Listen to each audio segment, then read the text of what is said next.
하는지 저도 잘 이렇게 속으로 좀 생각을 해봤거든요. 근데 이분 제가 강의를 몇 번 들었는데 들을 때마다 가슴에서 이렇게 뭐가 이렇게 요만한 불덩어리가 막 올라갔다 내려갔다가 막 그렇거든요. 그래서 여러분들 오늘 마을학교 교사라는 이름으로 모인 저희들의 마음의 불씨를 이렇게 지펴주실 아주 멋지신 분이십니다. 김보성 선생님을 초대하겠습니다.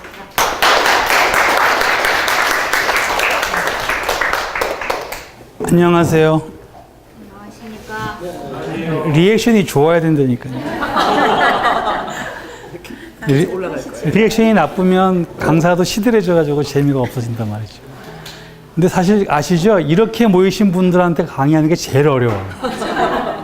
다양한 연령대, 다양한 직업 구성, 다양한 관심사. 예, 그래서 그나마 다행인 건 어쨌든 괴산이라고 하는 그 마을을 그 우리 아이들을 위해서도 온 마을이 학교일 수 있는 과거의 우리 모습처럼, 그러니까 마을 학교라고 하는 개념에 그 다 한 배 타신 분이라고 생각하면 사실 뭐 그 다를 건 없을 것 같아요. 근데 이 문제는 이제 오늘 제가 여러분들과 나눌 대화의 내용이 문제가 될 것 같아요. 아예 그냥 어디 문화예술교육 강사들만 모여 있으면 그 예술 강사들한테 이제 정책적 고민과 국내의 사례와 뭐 그다음에 제가 실천했던 여러 가지 경험들을 가지고 이렇게 이런 얘기 저런 얘기 막 할 수가 있는데, 오늘 모여 계신 분들한테 제가 이제 강의 요청을 받고 난 다음에 어떤 말씀을 드려야 될지 되게 고민스럽고, 또 사실 작년에 저 보신 분들 계시죠?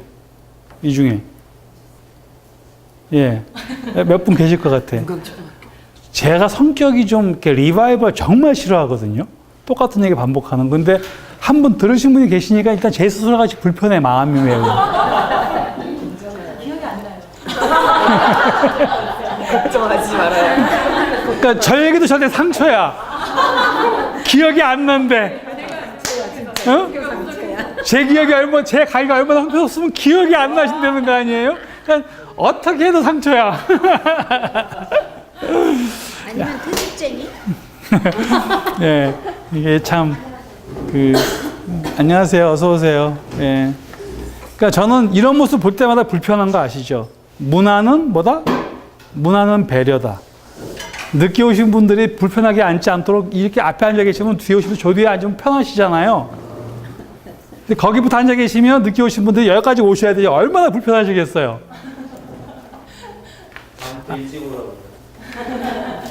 그건 이제 모든 책임을 개인들에게 지우는 방식인 거고, 제가 어저께 뉴스에서 요즘 고속도로에서 버스 사고 많이 나잖아요.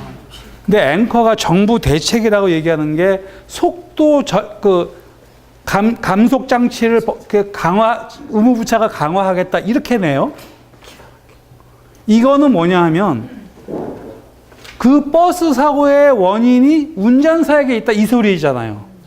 운전사가 과속해서 사고가 난 거니까 속도 제어 장치를 다는 의무화해서 속도를 못 내게 하겠다라는 게 정부 대책이라는 거예요. 저는 그 얘기를 앵커 뉴스 멘트를 들으면서 정말 대한민국 정책 당국자가 저 정도 수준밖에 안 될까를 의심을 했어요. 그래서 제가 페이스북에다가 설마 이거를 유일한 대책으로 내지는 않았겠죠? 라고 제가 이제 글을 붙였는데, 제가 그 6월 말에 정말 운 좋게 북유럽 출장을 갔다 왔어요. 예. 그것도 심지어 덴마크와 핀란드를 갔다 온 거예요. 아니, 그거는 샘나시는 거기 때문에 부러움을 지시는 거예요. 그러니까 사실은 이제 제가 이제 지금 제 직한 법인은 대전문화재단 문화기획 실장인데, 작년에 제가 여기 왔을 때는 업자였거든요. 그래서 이제 어디 이제 다니다가 제가 사표를 내고 한 10개월 정도 그 실업자 시절에 이제 뭐 외래 교수 강사하면서, 그때 이제 저한테 또 요청 와갖고 제가 당연히 여기 왔었는데, 올해 1월 초에 갑자기 대전문화재단에서 저를 좀 같이 일 좀 하자고 제안이 와서 제가 지금 거기 재단의 2인자 자리에 갔어요. 그러니까 제가 이제 하는 일이 이제 워낙 많으니까 마침 이제 역시 인생은 정말 어떻게 풀릴지 모르는 거예요. 지금 제가 이거 강의하는 중이에요. 이거 이미 강의에 포함되어 있는 저의 의도된 내용이에요. 잡담 아닙니다. 그러니까 이제 그 왜 북유럽을 가게 됐냐 하면 사실은 이제 제 밑에 이제 여러 팀이 있지만 이제 그 교육지원팀에 문화예술 교육을 담당하는 교육지원팀의 이제 직원이 실장님 저희 지금 광역문화예술교육지원센터가 이게 뭐냐 하면 여러분 지금 충북에 계시잖아요. 충북문화재단 산하에도 문화예술교육지원센터가 있어요. 이번에 저랑 같이 갔다 온 친구들도 있죠, 거기. 그러니까 이제 그런 광역지원센터의 직원들 역량 강화 교육으로 해외 연수 프로젝트를 만들었다는 거야. 근데 그 프로그램을 좀 실장님 한번 봐주실래요? 이미 몇 달 전부터 준비하고 있었는데 이렇게 딱 봤더니 행선지가 독일로 돼 있어요. 독일을 가보신 분은 혹시 알겠지만 베를린에서만도 일주일 동안 다녀도 박물관을 다 못 봐요. 엄청난 문화 인프라가 있어. 우리끼리 얘기지만 제국주의 시절 때 아프리카나 다른 나라 다 등쳐가지고서 엄청난 유물 뺏어왔어요, 다. 파리에 가도 그렇고 영국에 가도 그렇고 하여튼 이 제국주의자들이 식민지 약탈해가지고 좋은 거 다 갖다 놨다니까요. 심지어 독일의 그 박물관 섬이라는 곳에 가면 심지어 함무라비 법전도 훔쳐 갖다 놓고 있고요. 그때 당시에 있던 그 나라, 그 시대의 어떤 성의 성벽을 통째 뜯어다가 옮겨놨어요. 그러니까 이게 무슨 이집트 미이라 한두 개 갖고 오는 거랑 차원이 달라요. 건물 벽체를 뜯어다가 그대로 옮겨놓을 정도로 엄청난 짓들을 해놓은 게 우리는 지금 거기를 문화 선진국이라고 관광 가서 그거 보고 있는 거거든요. 또 얘기 또 옆으로 샜다. 어떤 핵심은 그게 아니고. 그래서 내가 그랬지, 직원한테. 있지, 내가 문화예술 교육은 내가 좀 잘 아는데 나는 이 해외 연수가 니네만 가고 끝나는 연수가 되면 안 될 것 같거든. 근데 독일도 물론 엄청나게 좋은 곳이야, 문화예술 환경은. 그런데 적어도 문화예술 교육을 통해서 선진 사례를 배우겠다고 할 때 가장 먼저 가야 될 것이 독일은 아니야. 그랬더니 그럼 실장님 저 좋은 방안이 있으면 제안하면 제가 그쪽에다가 의견을 낼게요. 그랬더니 사실은 제가 문화예술 교육 분야에 꽤 그 최초에 이 일을 했던 사람이기 때문에 제가 약간 배분이 높아요, 이름하여. 그러니까 내가 이제 성남문화재단에서 근무할 때 저는 못 갔지만 이제 우리 직원들 연수시키려고 내가 짜줬던 프로그램을 내가 이제 줬어요. 이거 검토해봐. 그랬더니 2시간 만에 다시 왔어. 그래갖고 진짜 큰일 났어요. 왜? 아니 다른 5개 광역센터에 있는 사람들이 김부성 선생님이 제안해 주신 그쪽 코스로 다 가겠다고 결정을 했대. 그래서 저보고 그 전체 연수 코디네이터 해달래. 그래갖고 제가 갑자기 졸지에 해외 연수 총책임자가 돼서 운 좋게 갔다 온 거예요. 근데 간 곳이 어디냐 하면 이제 그 핀란드의 그 수도 헬싱키에 보면 아난달로라고 하는 그 건물이 있는데 그게 이제 요즘 전 세계 특히 서울에 있는 선생님들도 그렇고 막 엄청나게 거기 해외 출장 견학을 가요, 거기를. 근데 핀란드가 지금은 막 문화예술 교육에 뭐 그다음에 무슨 이런 그 다양한 아이들을 위한 교육의 천국이라고 돼 있지만 몇 년 전까지만 해도 핀란드가 OECD 국가 중에 청소년 자살률이 1위였던 나라예요. 그 나라도. 지금 요즘 우리나라 수준하고 비슷한 거예요, 사실은 그 당시에. 근데 이제 갑자기 그 나라가 그 교육에 있어서 뭔가 매우 배울 게 많은 나라처럼 확 변했고 거기에 중심에 아난달로라고 하는 이런 시설물이죠. 이게 오래된 학교를 리모델링해서 쓰고 있는 거니까. 가보면 여기 시설 비슷해요. 특별히 무슨 시설은요, 우리나라가 이지방이야. 완빵이야. 우리나라의 시설처럼 잘 만들어진 나라가 별로 없어요. 여기 괴산 말고. 죄송합니다. 그러니까 서울이나 대전, 제가 있는 대전의 예술가의 집, 저희 재단이 운영하는 공간 가면요, 최신식 건물이에요. 근데 그 전 세계에서 많은 사람들이 가는 핀란드 아난달로라는 건물은 이렇게 오래된 그 초등학교 건물을 리모델링해서 쓰고 있는 대신에 천장은 이거 한 2배는 높아요. 그러니까 이제 하여튼 그런 곳에서 하고 있는데 제가 인상적이었던 거는 사실 우리가 교육 얘기를 할 때 이제 좀 이따도 이제 나오는 얘기인데 모두가 부러워하는 그 유럽의 상황을 볼 때 혹시 여러분들 본인들은 자기 세금 얼마씩 내고 계세요? 비정규직 손 들어보세요. 비정규직. 본인 지금 세금 얼마 낸다고 생각하세요? 자기 총 수입에. 보통 부가세 생각하면 뭐 10몇 프로라고 생각하면 되잖아요. 그죠? 일반적으로. 만약에 선생님이 이제 연봉을 한 4천만 원 받는다고 가정을 해보면 아니신가 보다. 제가 너무 선생님을 무시했어요? 절망적이에요. 꿈의 숫자예요. 6,470원짜리를. 네, 내가 너무 크게 불러드렸는데 죄송합니다. 저는 최소한 그 정도는 받아야 된다고 생각하기 때문에. 아, 예. 저의 희망이요. 네. 그러니까 그 버스 가이드가 이제 덴마크에서 이제 이렇게 어디를 가는데, 핀란드도 갔다 덴마크도 가는데, 한국에서 오신 많은 분들이 북유럽의 이런 여러 가지 사회복지 시스템이나 이런 교육 시스템 다 부러워들 하세요. 다 끄떡끄떡끄떡 했어요. 근데 혹시 여러분들 저기 자기 세금 한 비정규직이 45% 세금 내고요, 수입에. 전문 직종들은 65%까지 세금을 낸대요. 응? 그러니까 여러분들이 그거를 합의하고 자기 수익의 절반 이상을 세금으로 낼 각오가 됐을 때 부러워하셔야 되는 거 아닙니까? 이렇게 얘기하는 거예요. 응?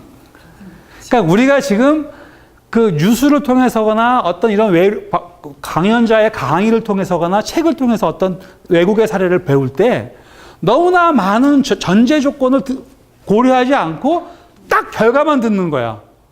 거기 좋대. 그게 좋아지기까지 어떤 사회적인 합의와 제도의 변화가 있었고 갈등이 있었는지에 대해서 공부 안 하잖아요. 결과만 본다고.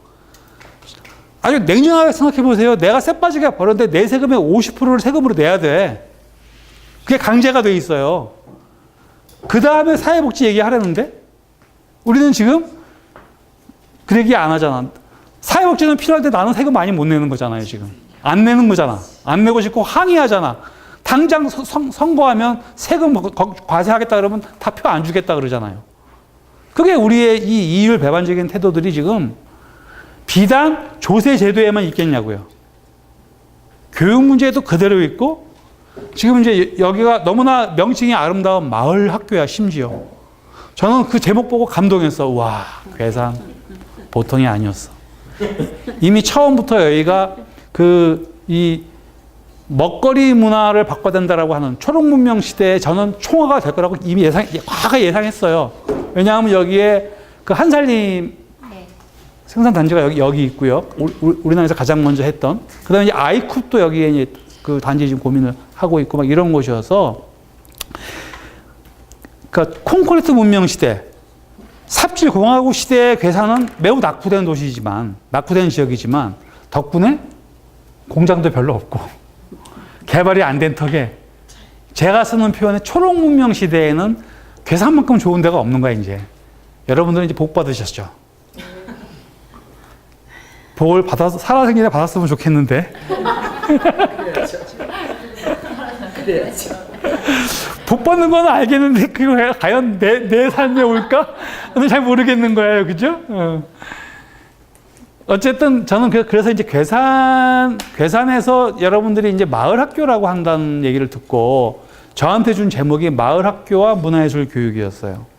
아까 이렇게 소개할 때 보니까 이러저러한 예술 강좌 공예 뭐 등등 하시는 분 많이 계시던데 그 교재가 제가 매우 어려운 말을 써놔가지고 보셔서 좋을 수도 있고 안 좋을 수도 있어요.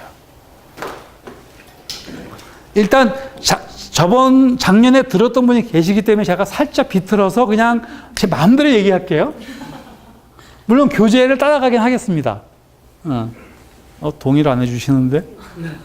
네. 걱정하시지 말고. 네, 그래서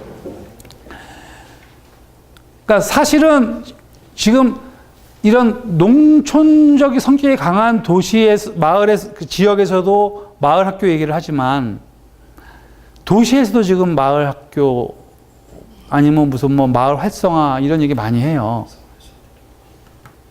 근데 많은 곳에 가보면 내가 그러지. 지원 사업 들어올 때만 활성화될 것 같은데? 또 실제로 많이 그래요. 그 얘기는 뭐냐 하면 우리가 입으로 발음 소리를 잘하는 사람들끼리 하는 얘기는 뻔하지만 역시 사람이 문제야. 다 알아. 그렇죠? 다 동의하시잖아. 그거 아니라고 생각하시는 분 계세요? 역시 사람이 문제야. 근데 우리는 과연 그 사람이 문제인데 그 사람을 잘 모으고 잘 준비하고 있나?를 보면 괴산 마을학교는 그럴 것 같은 분위기인데? 여러분의 눈빛을 보니까. 그런데 많은 곳에서 하고 있는 마을학교나 마을 사업의 실상을 들여다보면 안 그런 것도 물론 있겠습니다만 정부 주도의 지원 사업이 만들어내고 있는 문제점들이 계속 드러나고 있는 거예요.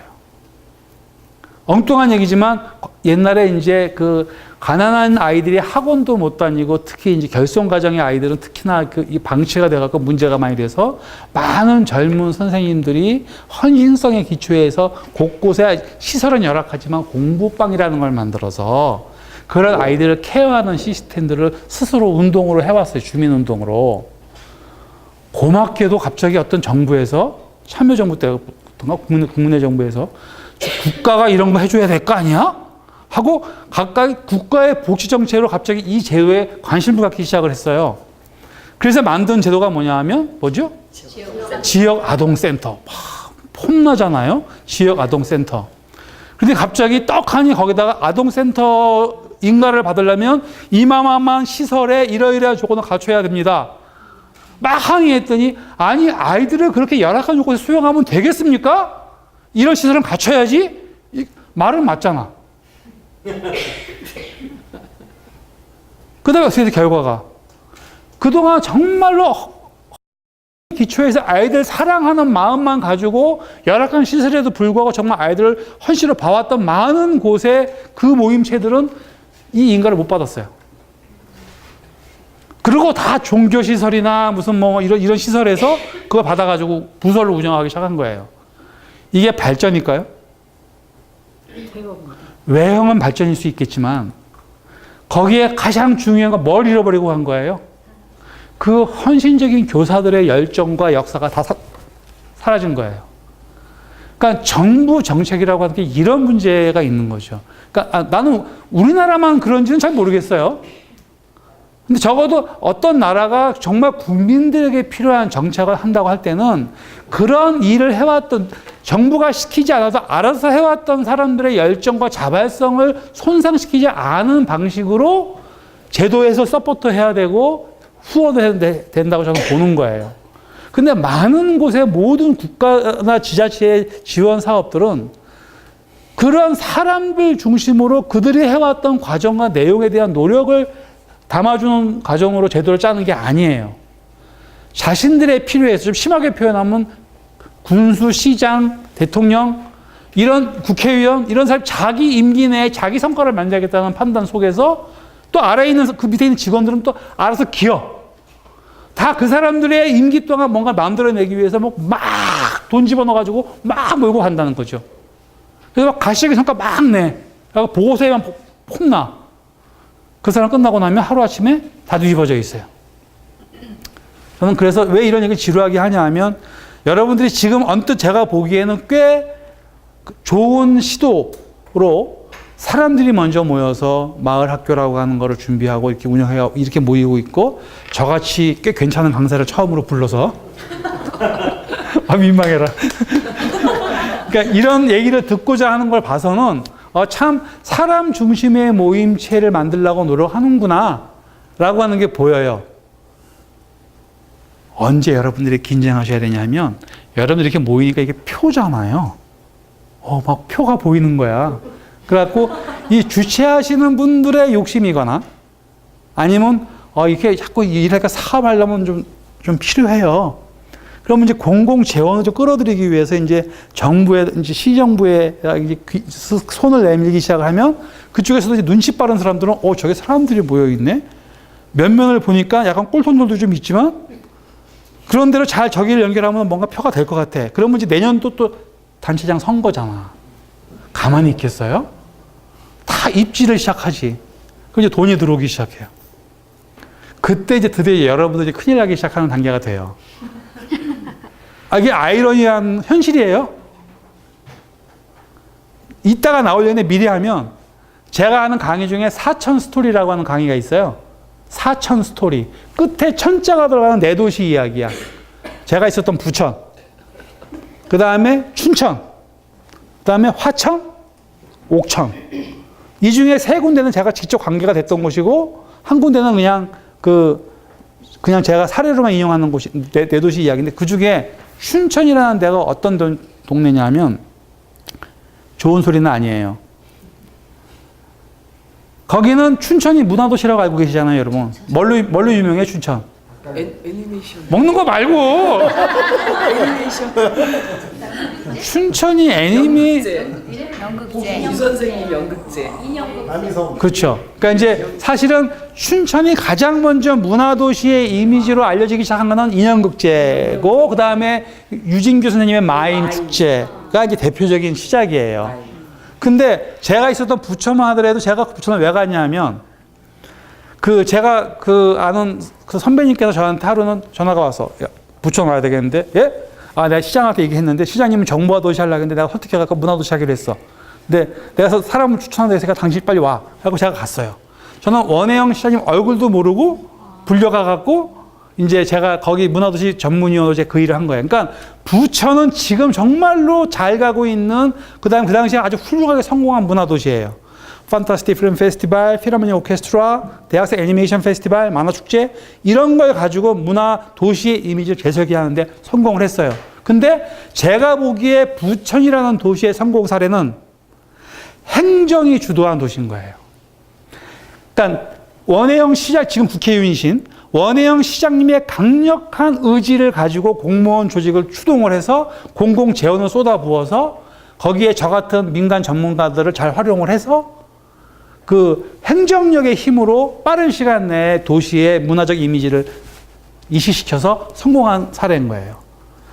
부천이 이 문화도시 이미지 3년 동안 성공하기 전까지 부천의 이미지는 뭐였냐 하면 그 맛집고바 도시, 그러니까 소공업이 밀집되어 있는 맛집고바 도시, 그 다음에 국가 세금을 공무원들이 포탈한 세금 포탈 도시, 그 다음에 그 당시에 그 인권 성고문 사건으로 유명한 부천 있어서 문기몽 형사의 김인수 씨 성고문 사건으로 유명한 성고문 도시. 하여튼 이미지가 개판이었던 도시였어요. 근데 그 도시가 불과 3년 만에 문화도시라는 이미지로 딱 거듭나는 그 과정에는 강력한 공공행정력의 의지가 작동돼서 성공한 사례라고 본다면, 춘천은 시하고 아무 관계가 없어. 얼마 전에 돌아가신 강준혁 선생님이라는 뛰어난 문화 기획자가 바른송 카드 주식회사의 후원을 가지고 춘천에 그냥 가서 인형극 축제를 벌린 거예요. 그러니까 강 선생님이 가서 인형극 열심히 벌리고 재밌다고 하니까 당신도 오세요. 그랬더니 마음의 유지규 선생님이 강 선생님 거기 가 있어, 나도 갈게. 그렇게 가갖고 거기서 마임 축제를 벌렸네. 그래갖고 갑자기 춘천은 시하고 아무 관계없이 좋은 기획자나 문화 기획자나 예술가가 가갖고 축제를 벌림으로써 문화도시 이미지를 얻게 된 거예요. 근데 하루는 이제 이 시장 군수 그 전국 협의체 모임 같은 게 있어요. 거기 회의하러 갔더니 춘천시장, 이거는 다큐가 아니고 제가 상상한 거예요. 이제 회의하러 갔더니 춘천시장님한테 옆에 다른 지자체에 있는 분이 요즘 춘천 잘 나가던데? 시장님, 예. 근데 뭐 말씀하시는 거죠? 그랬더니, 거기 뭐 애니메이션도 막 한다고 했죠. 시에서 했대 지금 못 봤잖아. 근데 갑자기 거기 막 인형극제 막 뜨고, 마인 축제 뜨고, 막 요즘 춘천 뭐 예술, 문화예술 잘 나가던데? 그랬더니 시장이 속으로 벙찐 거야. 이게 뭔 얘기지? 그러니까 어디, 야, 와봐. 비서실. 이게 무슨 소리야? 그랬더니, 사실 저희는 시하고 아무 관계없이 예술가나 기획자들이 와가지고 몇 년 전부터 열심히 지금 하고 있어갖고선 저희는 거의 전혀 관여 안 하고 있습니다. 우리 예산 지원하는 거 없습니다. 그러니까는 거기는 춘천시는 그 마임 축제와 이 인형축제를 할 때 자발적인 조직으로 일을 행사를 벌려오고 기업의 혼을 알아서 갖고 와가지고 일을 벌렸지 시에 손 한 푼 벌린 적이 없어요. 그러니까 야, 어떻게 지원 한번 해봐. 그래갖고서 이제 한 8회쯤 됐을 때 공무원이 가갖고 저희가 좀 어떻게 하면, 우리 싫어요. 우리 간섭받기 싫으니까 돈 주지 마세요. 알아서 할게요. 그래서 삐대서 안 받았다고, 인형극 축제에서. 그때 이제 계속 저희가 그래도 뭐 지원하게 되면, 지원하고 싶으면 전용 인형극장 하나 져주고 간섭하지 마세요. 그래갖고 물의 나라, 꿈의 나라 극장을 지어주고 재단법인 만든 거예요.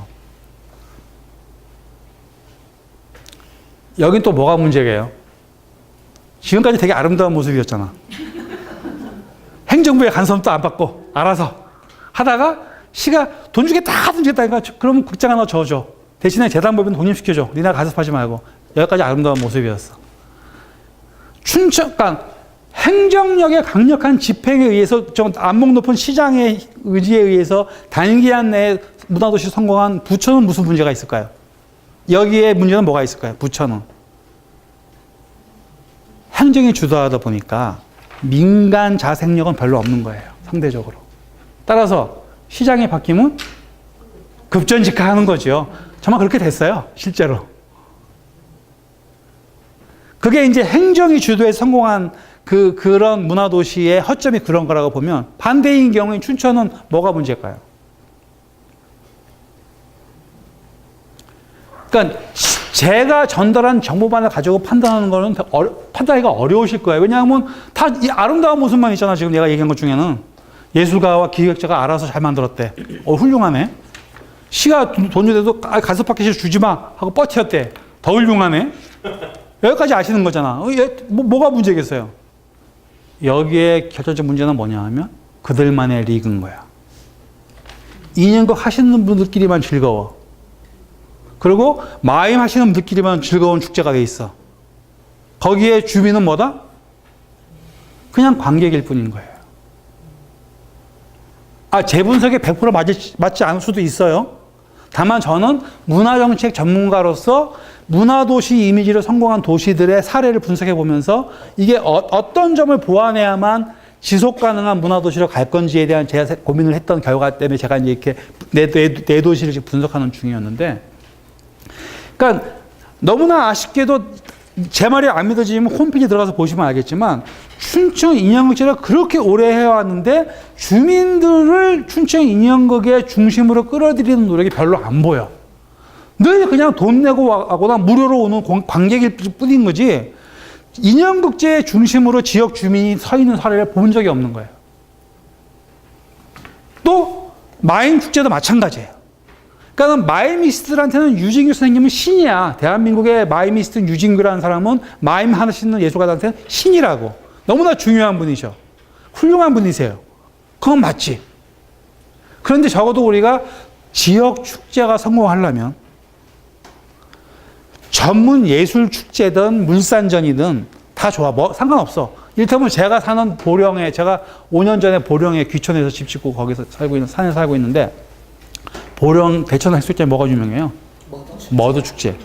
그런 물산 축제도 마찬가지인데, 이게 오래 가려면 결국은 동네 주민들이 축제의 주인공이 되게 만들어놓는 장치가 반드시 필요해요. 그런데 춘천은 그렇게 남들 바깥에서는 다 막 예술도시, 호반도시 한번 쫓아 찾아가는데, 가서 제가 분석해 본 결과로는 워낙 훌륭한 관점과 안목을 갖고 계신 예술가나 기획자가 축제를 만들고 있으니까 그 축제 자체는 정말 좋아. 그런데 거기에 주민이 주인공이 아니라는 거예요.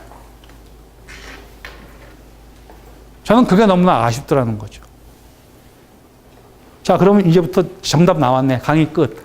괴산의 마을 학교는 뭐가 중심이어야 된다? 괴산 주민들. 여기 앉으면 안 되는구나. 여기 계신 분, 이 프로그램 만드신 분들 말이에요. 저는 여러분들 너무나 제가 잘 알잖아요? 일을 제대로 하신다는 거? 그러나 문제는 뭐냐면 이분들이 이런 그러니까 저는 정말로 이게 아마 잘 프로그램된 과정일 거라 저는 충분히 기대하고 있어요. 근데 중요한 건 뭐냐면 오늘 이 자리에 오신 여러분들 스스로의 마음가짐이 정말 중요한데, 그러니까 여러분들 스스로가 이 괴산 마을 학교를 만들어가는 스스로가 주인공이고 스스로가 시간과 노력과 비용을 들여가면서 이 일이 즐겁고 재밌어야 돼요.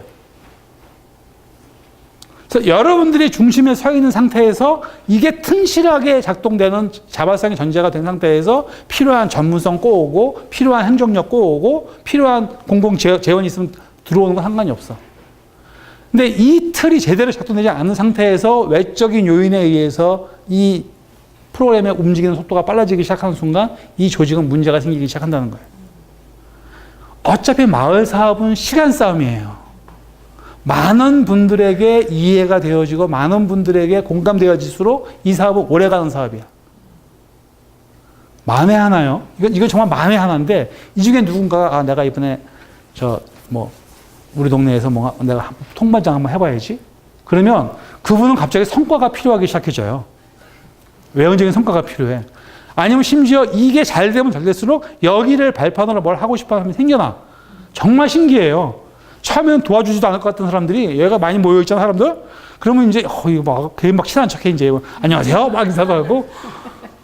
뭐 도와줄 거 없어요? 막 이러면서 갑자기, 왜 갑자기 저를 호의래? 하면 그 뒤에 정말로 선임은 상관이 없는데, 아닌 경우가 꽤 있을 수 있다는 거죠. 저는 이제 그런 의미에서 제가 이제 지금부터 설명드릴 국내의 많은 얘기는 세상이 이렇게 바뀌고 있다라고 하는 얘기를 해외 사례를 가지고 설명을 드릴 거고, 그 해외 사례를 보면서 우리 괴산이 꽤 21세기에 꽤 앞서갈 수 있는 뭔가를 시작했구나라는 자부심을 드리고 싶은 거예요. 여러분들한테. 야, 우리가 지금 모여있는 이 자리가 꽤 근사한 자리네. 알고 봤더니 아직 근사한지 잘 모르시죠? 오늘 이 시작이 얼마나 근사한 자리가 될 거라는 거 지금 여러분이 얼마 감이 안 잡히실 텐데 기대하시라 개봉박도. 전 세계에서 돌아가는 꼬라지를 보고 있으면 여러분들이 지금 얼마나 앞서가는 자리에서 시작하시는지 아시게 될 거라는 거죠. 제가 사실은 그 작년에도 했던 얘기인데 21세기와 20세기를 영어 한 단어씩으로 제가 써가지고선 우리나라 대중가요 가사에 제가 그때 뭐라 그랬죠? 점 하나만 찍으면 님이 남이 된다. 뭐 이런 것. 그 노래 아시잖아요. 점 하나만 찍으면 뭐 그렇게 해서.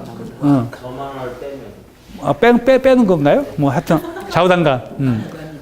사실은 이게 딱 보면서 이분은 정말 감성적이시네요. 그러면 되게 칭찬처럼 들리잖아요. 그죠? 맞습니다. 네. 근데 거기에 획 하나만 덧붙여서 참 감정적이시네요. 이거 칭찬이야, 욕이야? 칭찬으로는 안 들리죠, 최소한. 그죠? 이게 감정과 감성 획 하나 차이일 뿐인데.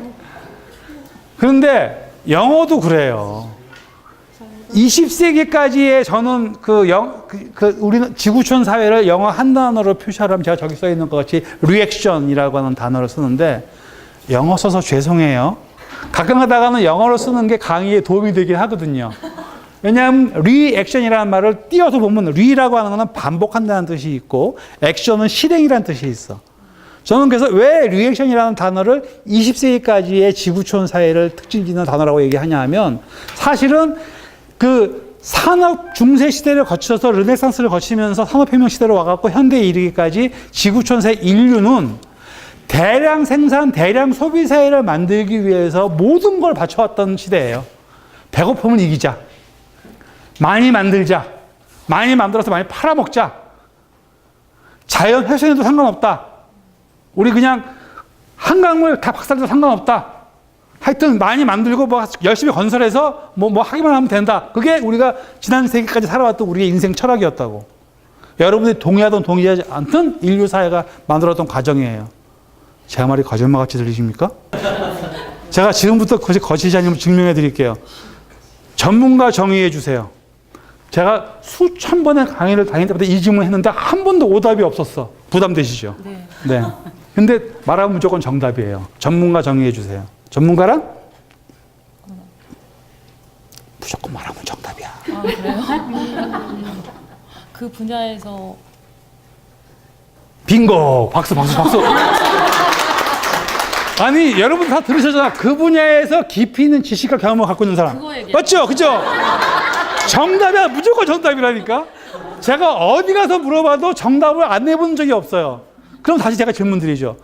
혹시 그 전문가의 정의를 배워본 적 있으세요? 아무도 가르치지도 않고 아무도 배워본 적도 없는데 모든 사람에게 전문가를 정의하라 그러면 모두가 한결같이 한 분야에 깊이 있는 지식과 경험을 갖고 있는 사람이라고 다 얘기하는 이 놀라운 사회학습의 결과는 뭐죠? 우리 아무도 배운 적이 없어. 아무도 가르쳐주지 않았어. 근데 다 알아.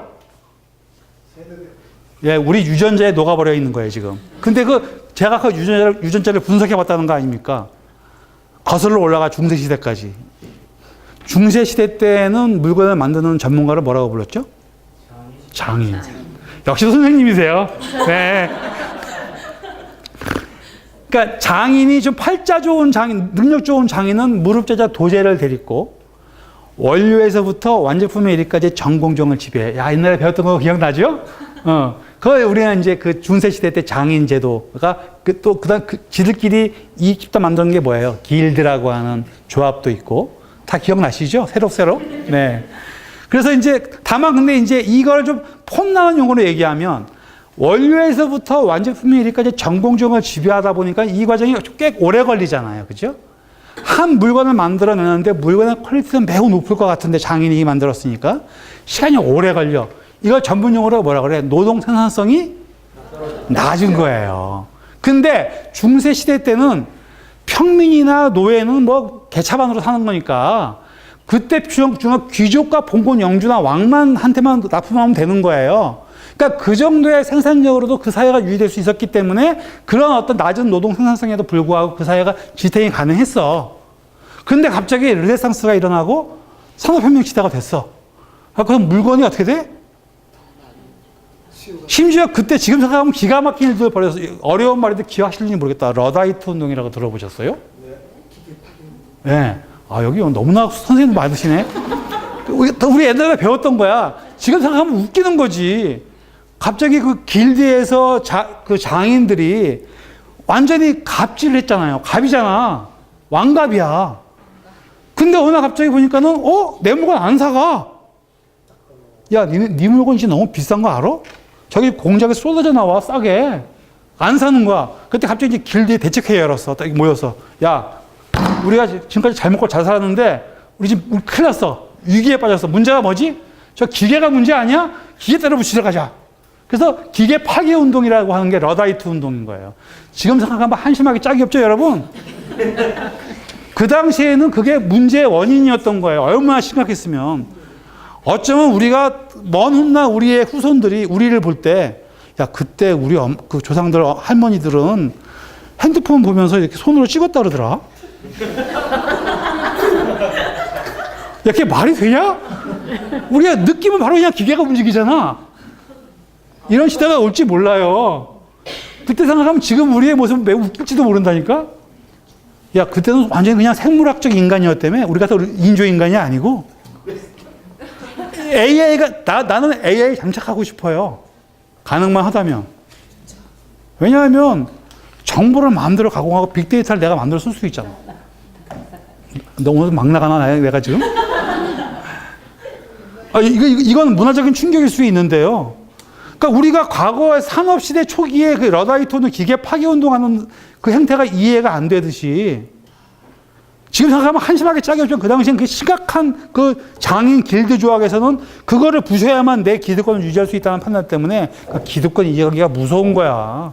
물불 안 가리고 기계를 파괴하는 거야. 그게 기계가 파괴한다고 기계가 없어지겠어요?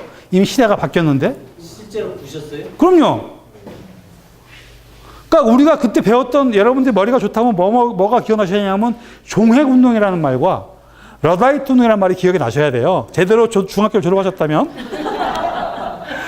종획운동은 뭐냐 하면 그 당시에는 서부 개척 시대가 하고 땅 꽂으면 내 땅이야. 그게 종획운동이에요. 땅 찍고 울타리 치면 내 땅이야. 내가 경제할 수 있는 권한을 주는 거예요. 그런 시대도 있었어. 부럽죠?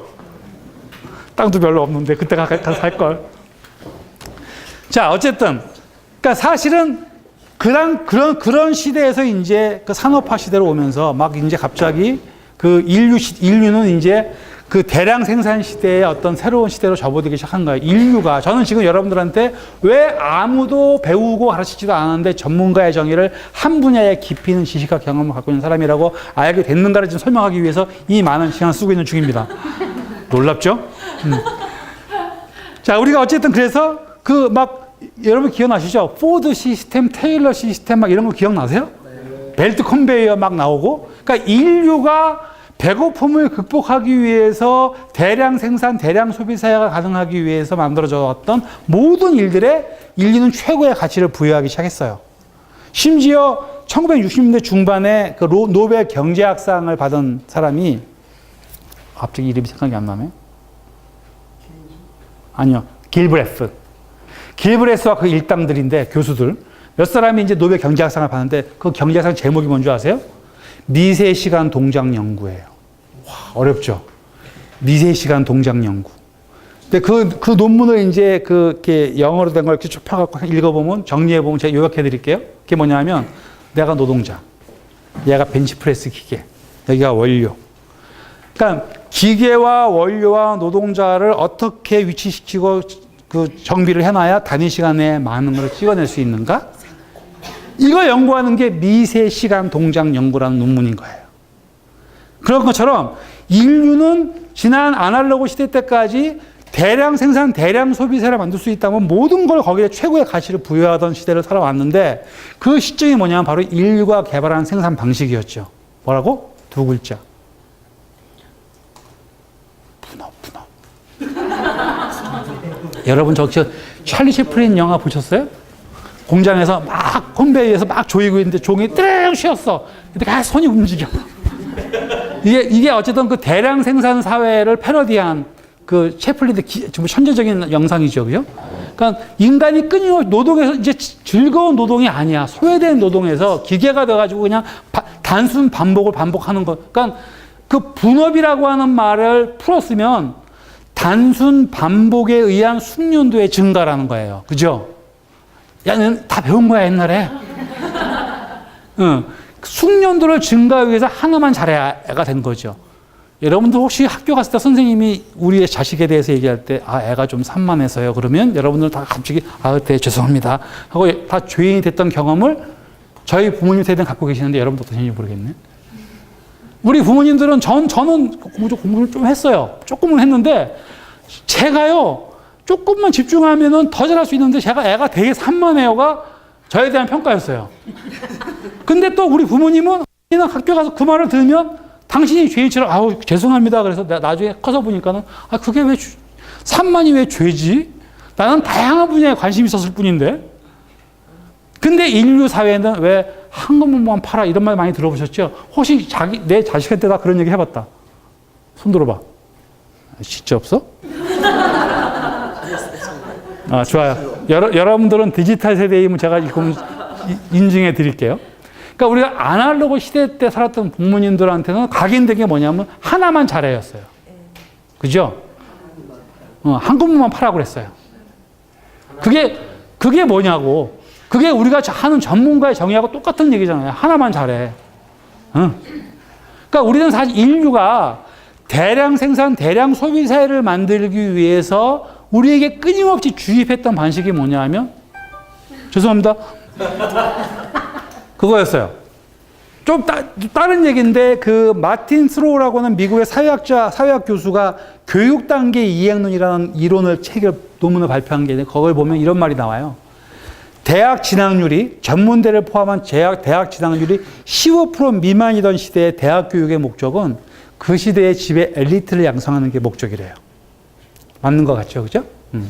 근데 진학률 15%가 넘어서 50%까지 할 때가 되면 대학 교육의 목적이 바뀌어야 된다는 거야. 뭐냐면 산업사회의 화이트 칼라를 만드는 게 대학 교육의 본질이 된다. 이렇게 나와요.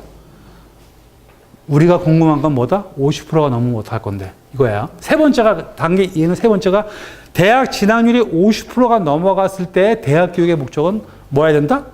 여기서 이제 우리는 멘붕에 빠지는 거예요. 모든 사람에게 열려있는 열린 대학을 지향해야 한다였어요. 그 교수의 이론이 맞다면, 가정을 해보면, 지금 우리나라의 대학 진학률이 몇 프로인 줄 아십니까? 고등학교에서? 70%, 80%. 그나마 요즘 좀 많이 떨어진 편인데요. 심할 때는 85%까지 올라갔었어요. 전문대 포함해서. 그러니까 지금도 75%에서 80% 사이 왔다 갔다 해요. 진학률이. 그러면 그 마틴 트로우의 교육단계 이행론에 근거하면 지금 우리나라 대학 교육은 어떻게 돼야 된다? 열려있는 대학이 돼야 누구나 갈 수 있어야 되는 거예요. 그러고 있나요? 우리는 아직도 15% 미만의 지배 엘리트를 선발하던 시대의 교육 시스템과 선발 시스템을 그대로 갖고 있어요. 심지어 아직도 이과 문과야. 신문 방송에서는 통섭의 시대라는데 장르 융합의 시대라는데 아직도 학교 교육에서는 이과 문과로 나눠지고 있다니 이게 말이 돼요? 이게 인간들이에요. 이게 인간의 수준이라고 지금. 그러고 지금 우리 보고 4차 산업혁명을 얘기하고 앉았어요. 아주 웃겨 죽겠어 아주. 그러니까 근데 사실 저는 이거 일반화시키면 개체와는 다르게 어떤 그 습성과 인식은 오래 가요. 그러니까 시대가 달라졌지만 그 시대에 사는 사람들의 인식과 습관은 더 오래 가는 거죠. 그거 이제 어려운 말로 컬처럴 렉, 문화 지체 이런 식의 표현을 쓰는 거잖아요. 그러니까 제가 계속 지금 뭔가 이렇게 암묵적으로 여러분들 계속 그 주장하고 싶어 하는 건 뭐냐면 여러분 스스로는 얼마나 이 변화에 대해서 능동적일 수 있으며 내가 얼마나 과거의 인식에 발목 잡혀 사는지에 대한 자기 점검을 해봐달라는 뜻일 수도 있어요. 그게 주제는 아니에요. 제가 강의하고 싶은 얘기의 부수적인 효과 중에, 왜냐하면 마을 학교가 잘 되려면 여러분 각자가 다 깨어있는 주체여야 되거든. 이 디지털 시대의 가장 큰 비극이 뭔지 아세요? 공유지의 비극이라고 하는 건데요. 너무 말이 어렵나요? 어려워요. 이게 뭐냐 하면, 그러니까 네트워크 시대라는 말 쓰잖아요. 응? 이건 되게 중요한, 오늘 제가 여러분들에게 얘기하고 싶은 주제 중에 하나예요. 네트워킹을 영어인데 약간 풀어드리면 그물 짜는 거를 네팅이라 하죠. 네팅. 네트가 그물이잖아, 그물. 그 다음에 그래서 그물을 짜서 뭐 한다? 워킹을 한다는 게 네트워크잖아요. 그러니까 그물이라는 게 C줄, R줄로 가로, 세로로 연결되는 이거를 관계 맺기라고 하는 건데, 관계 맺기가 오래 가려면 제가 많은 협력 사업을 해보니까 대부분 실패를 하는데, 실패한 이유가 뭐냐면 이렇게 방금 우리 잘해봅시다 하고 이렇게 악수를 했어요. 근데 말은 이렇게 잘해봅시다 하는데 속으로는 너 내 밑으로 헤쳐 모여. 그러니까 우리나라의 네트워크의 과정에서는 다들 내 밑으로 헤쳐 모여요. 본성이 그래. 앞에서는 우아하게 웃으면서 같이 잘해봅시다 하지만 자식아 내가 너보다 위야. 이게 딱 있는 거예요. 그러니까 네트워크가 잘 안 돼. 내가 주도하지 않으면 그 주인이 그 일이 재밌는 일이 아닌 거예요. 다 내가 주인공이어야 돼. 이게 좋을 수도 있고 나쁠 수도 있는데요. 대부분 협력 사업에서 대부분 실패하는 사업이 이거예요. 근데 내가 성공했던 네트워크의 사례를 보면 이런 거죠. 협력으로 모여있지만 누군가는 주도를, 개인이나 그룹이 주도할 거 아니에요. 그 주도하는 개인이나 그룹의 그 안목이 일단 높아야 돼. 낮으면 안 돼. 근데 안목만 높으면 안 돼. 의지가 선해야 돼. 선한 의지에 높은 안목을 가진 개인과 그룹이 주도하는 네트워크 조직은 살아남아요. 오래 가요. 자, 이제 여러분 스스로 냉정해집시다. 여러분들 사이에서 이 협력 체계가 제대로 가기 위해서 누군가가 주도하는 사람들이 있는데 그 사람들의 의지가 정말 선한지, 선하다라는 표현은 너무나 추상적이어서 한마디로 정의할 수는 없어요. 무엇을 위한 선함인지에 따라서 이게 어떤 사람한테 이게 악으로 보일 수도 있거든요. 마이클 샌더스의 정의란 무엇인가 이런 책도 한동안 작년에 유행했지만, 그러니까 하나로 얘기하기 쉽지 않은 거예요. 사실은 가치라고 하는 거는 나한테는 최선의 가치인데 저 사람한테는 최악의 가치야. 그렇기 때문에 한마디로 딱 모두에게 똑같이 적용될 수 없어요. 가치라고 하는 건 다 다른 거니까. 그런데 어쨌든 중요한 건 뭐냐면 그 네트워크에 들어와 있는 개인이나 그룹이 주도하는 사람들이 누가 봐도 정말 저 사람은 자기를 챙기려고 하는 게 아니라 우리 모두의 공동의 이익을 위해서 정말 노력해 라고 하는 신뢰가 받는 사람들이 주도를 하면 그 조직은 오래 가더라고요. 근데도 그게 아무리 의지가 사람은 뭐야, 맨날 일하는 게 실패하는데 그러면 오래 못 가. 성공해야 돼, 일단. 그래서 작은 일부터 성공하기 시작을 해야지 그 그룹이 오래 가. 왜냐하면 신나니까. 너무 처음 거창한 계획을 짜면 다 실패해. 아마 다 경험해서 다 아실 거예요. 다 아는 얘기를 잘하는 사람이 좋은 강사지 뭐. 그래서 어쨌든 저는 이제 그런 의미에서 자, 다시 돌아가면 왜 우리가 전문가를 하나만 잘하는 걸 하게 됐는가를 얘기를 하는 이유가 이건데, 어쨌든 분업이라고 하는 시스템을 통해서 대량 생산, 대량 소비 사회를 만들어 왔어요. 근데 문제는 뭐냐면 이게 사회적 생산 양식에 와서만 분업에 적용된 것이 아니라 우리 인식 체계에도 변화를 줘서 과거에는 다 세분화시키기 바빴어. 그래서 문과, 이과가 나오고 문과 안에서도 물리학도 뭐 응용 물리학, 분자 물리학, 무슨 물리학, 막 화학도 생화학, 유기학, 분자학, 무슨 화학, 모든 걸 갈라서 세분화시키는 데 바빴다. 이게 뭐냐면 분업의 산물인 거예요. 그런데 아날로그 시대 때는 정보가 빈약한 시대니까 정보를 선점하거나 독점하는 것으로 경쟁력의 우위에 점할 수 있었던 거예요. 그래서 유학이라고 하는 행위를 까칠하게 정리해보면 이런 거죠. 비행기라는 타임머신을 타고 우리의 미래가 이미 과거가 되어 있는 선진국에 가서 우리에게 필요한 지식과 정보를 선점 독점하는 행위가 유학이에요. 너무 까칠하지만 맞잖아요? 그렇죠? 그러니까 과거에 저는 사실 우리나라가 여행 자유화가 된 지 얼마 안 됐어요. 98년도인가 99년 자유화 됐었으니까. 그러니까 저도 부천에서 처음으로 이제 문화도시 하신다는데 제가 해외 사례를 좀 봐야 되겠으니까 공무원 2명의 비용하고 제 비용만 좀 출장 비용을 대주시면 원영 시장님. 제가 다른 연구자 그룹들은 제가 포항제철에서 하는 해외 연수 시스템에 돈 받아갖고 해외 유럽을 다녀오겠습니다. 그래갖고 처음 나가본 거예요, 유럽을. 오메, 열받더라고. 내가 좀 진지하게 나왔더라면 더 많은 거 배웠을 텐데 하는 생각이 들었어요. 이게 고립된 반반도 삶에 살면서 우리가 얼마나 세상의 변화에 무감각하게 살아왔는지를 저는 너무너무 절감을 한 거예요. 그때 나가서 보면서. 이 사대주의가 아니라, 그러니까 저는 어쨌든 문화 정치를 하는 사람이니까 여러분들 사실 또 엉뚱한 얘기인데 지금 여기 앉아 계신 자리, 이건 우리 너무나 익숙한 풍경이잖아요. 국민학교 시절 때부터 이 광경. 무대로 얘기하면 프로시니어 무대라 그러는데 쫙 앉아있고 여기서 너 얼마나 잘하나 보자. 그리고 다 앉아 계신 거 아니에요 지금? 이게 지식을 일방 전달하는 이 시스템이 우리는 너무나 익숙한 교실 풍경이야. 그것까지 양보한다고 쳐. 근데 제가 경기문화재단의 기저문화대학 학장을 하면서 문화예술 교육을 할 때 저는 이렇게 외부에 가서 공연장, 교육장을 차리면 제가 두 가지 작업을 먼저 해요. 연초에 우리 직원한테 제일 먼저 지출하는 예산 항목. 거기 이제 산업미술 공부한 직원이 있어. 걔가 디자인 등하게 되게 좋아. 아무개야, 이 돈 가지고 가서 올해 제일 잘 나염 빠진 디자인된 천 좀 사와라. 뭐에 쓰실 건데? 우리가 만들 교육장의 책상에 덮을 천이야. 내가 만드는 교육 강의장에는 절대로 이런 맨 책상 없어. 그 담당하는 직원은 내가 자른다. 그러니까 천 사와. 그래서 제가 그 당시에 개설하는 경기도의 모든 교육장에는 딱 사람들이 들어오면 여기 아닌가? 딴 데로 가. 왜? 내가 받으러 오는 교육장 이런 분위기였는데 가면 거기에 막 천이 덮여 있고 꽃이 놓여져 있고 컵도 일회용 컵도 없어. 거기에 딱 그 사람 이름 써갖고선 딱 머그컵을 주는 거죠. 교육 끝나면 그건 가져가셔도 돼요. 근데 교육장 내내 그것만 쓰세요. 이렇게 얘기하는 거죠. 놀랍지 않습니까? 근데 저는 사실은 그러니까 공간을 문화적으로 세팅하는 것이 얼마나 중요한지에 대한 경험을 해본 거예요. 그러니까 정말 제 얘기 듣고 부담 갖는 분 계시는데 부담 갖지 마세요. 그렇다는 거예요. 근데 어쨌든 같은 조건이면, 그러니까 제가 설계한 교육장에는 그렇게 딱 들어오는 순간 천이 덮여 있고, 심지어 내가 그 정도로 하면 내가 그냥 5단 정도인데 내가 10단이거든요.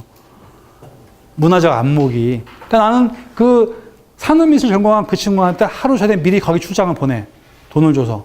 야, 너 가갖고 어딘가에 아주 아름다운 오브제를 하나 만들어놔. 네 실력을 발휘해서. 예산을 주는 거죠. 그럼 이제 그 친구는 자기가 막 물건 사갖고 가서 전날 가갖고 직원들하고 해서 어디다 한번 만들어놔. 그러면 교육장에 일찍 오신 분들이 처음에 하고 딴 데 갔다 와갖고, 딱 들어오는 순간, 내가 좀 배려받고 있구나. 금방 알아요. 근데 갑자기, 딱 보는 순간 뭐가 멋있는 게 앞에 있는 거야. 근데 그게 여기 원래 있던 게 아니라, 우리를 위해서 만들었구나를 알아. 그 순간 이분의 마음은 완전 무장해제가 되는 거야. 우리가 하는 모든 얘기를 100%, 120% 받아들이게 돼 있어요. 내가 배려받고 있는데. 난 배려받았어, 벌써. 딱 그 자리에서. 이건요, 그게 문화예요. 제가 아까 첫 시간에 뭐라 했어요? 처음에. 왜 여기를 비워두고 거길 채워요? 늦게 오시는 분들이 여러분들 앞으로 와서 앉아주죠. 이거는 이게 아무것도 아닌 것 같죠? 다음부터 그렇게 하실걸요, 여러분들이 아마? 왜? 이제 저렇게 문화 안목이 생기셨잖아. 아니냐고는 못 빼기지. 모를 때는 그럴 수 있어. 알고도 안 하는 건 뭐다? 몰상식하다 그래요. 모르면 무식한 건데, 알고도 안 하는 건 몰상식이야. 뭐 택하실래요? 네. 그래서, 그러니까 문화적인 태도는 매우 상식적일 수 있어야 되고, 배려심이 필요한 거잖아요. 이제 사소한 것 같지만 그런 게 이 마을 학교가 잘 지탱되고 지속할 수 있는 힘이 돼요. 그런 서로가 서로에 대한 지지와 신뢰를 보여주는 그 분위기 자체가 매우 중요한 동력이에요. 이걸 잊으시면 안 돼요. 아, 저번 작년하고 다른 얘기 하니까 너무나 힘드네. 비슷한 것 같으면서 다르죠? 네. 사실은 제가 98년도에 제가 민간 연구소에서 문화정책을 연구하고 있을 때 문화부 사무관이 전화가 와가지고서 이제 우리도 21세기를 준비한 뉴 밀레니엄 시대를 준비하기 위해서 문화산업진흥법과 그 시행령을 준비했다고 검토해달라고 이렇게 팩스를 보냈어요. 읽다 보니까 이제 나는 머리에 스침이 타기 시작한 거지. 앞만 읽어봐도 여전히 제조, 유통, 소비라는 전통적인 제조업 방식의 사고 체계가 하나도 안 바뀌어 있는 문화산업진흥기본법인 거예요. 그래갖고 내가 이제 연구원들 모여봐봐. 이거 있지? 내가 보기 얘네들 큰일 났다. 21세기 준비한다는데 법 자체가 아주 한심히 죽겠어. 우리가 다른 나라에서 연구 한번 해보자. 해갖고 이제 몇 나라를 연구했어요. 지금 여러분들은 불과 한 20분 만에 몇 나라의 중요한 사례를 듣게 되십니다. 이제 가장 먼저 아무래도 우리나라에 영향을 많이 주는 미국의 사례를 했는데 미국은 97년도에 대통령 산하의 그 예술인문학 특별위원회에서 보고서가 하나가 나와요. 제목이 뭐냐면 Creative America. 창조적 미국이라고 하는 보고서가 딱 나와. 누가 만들었다고? 예술인문학위원회에서. 거기에 보면은 법 전문에 이렇게 나옵니다. 대통령 각하. 지난 20세기까지 미국은 세계 초일류 강대국이었습니다. 그런데 지금 지구촌 사회는 굴뚝 없는 공장인 지식기반 사회를 급격하게 이행하고 있습니다. 지식기반 사회란 이전의 제조업 중심의 세상과 완전히 다른 세상을 의미하고 이 지식기반 사회의 국가 경쟁력이라고 하는 것은 완전히 이전하고 다른 세상을 의미합니다. 21세기의 경쟁력의 핵심은 어느 지역, 어느 국가가 얼마나 효과적으로 창조력을 극대화할 수 있는가에 따라서 그 국가나 지역사회의 경쟁력의 세계가 달라지는 세상입니다. 우리 예술인문학위원회에는 미국이 21세기에도 여전히 세계 초일류 강대국일 수 있기 위해서 무엇을 준비해야 하는가를 연구했습니다. 그러니까 이 보고서의 전문인 거예요. 제목이 무시무시하지 않습니까? 거기에 보면 저기에 써 있는 것 같은 이 보고서가 나오기 전까지 저희가 예술 경영 아트 매니지먼트 공부에서 공부할 때 두 가지를 먼저 공부했었어요. 미국은 건전한 비영리 부문, NGO, NPO가 제일 활성화되어 있다고 해요. 개인 기부금 제도가 잘 돼 있어요.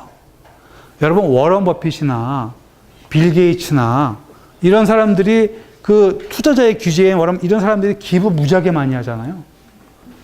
인간성이 좋아서 기부를 많이 하는 거겠죠. 맞아요. 그런데 그 미국의 조세 제도에서는 기업 활동에서 벌어들이는 수익의 상당수를 세금으로 환수해 가요. 대신에 그걸 세금으로 내기 전에 기부를 하면 명예도 같이 줘. 세제 혜택도 주고. 그렇기 때문에 돈을 많이 번 사람들은 세금으로 가져가느니 기부해서 명예도 얻겠다는 게 그쪽의 오너들의 기본적인 행동 양식이에요. 그래서 미국에 있는 많은 사람들은 기부를 많이 하는 거예요.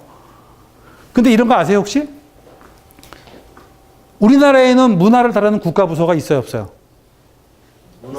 문화부 있잖아. 문화체육관광부라고 하는 여러 개 섞여 있지만 일본에도 있죠. 문부성 뭐 들어보신 것 같지 않아요? 유럽 각국에도 뭐 미디어, 스포츠, 체육, 관광, 문화부 이렇게 여러 부서 섞여 있지만 다 부서가 있는데 혹시 미국의 문화부 들어보셨어요? 미국의 문화부가 없어요, 국가부서에. 왜 없을까요? 이게 철학의 차이야.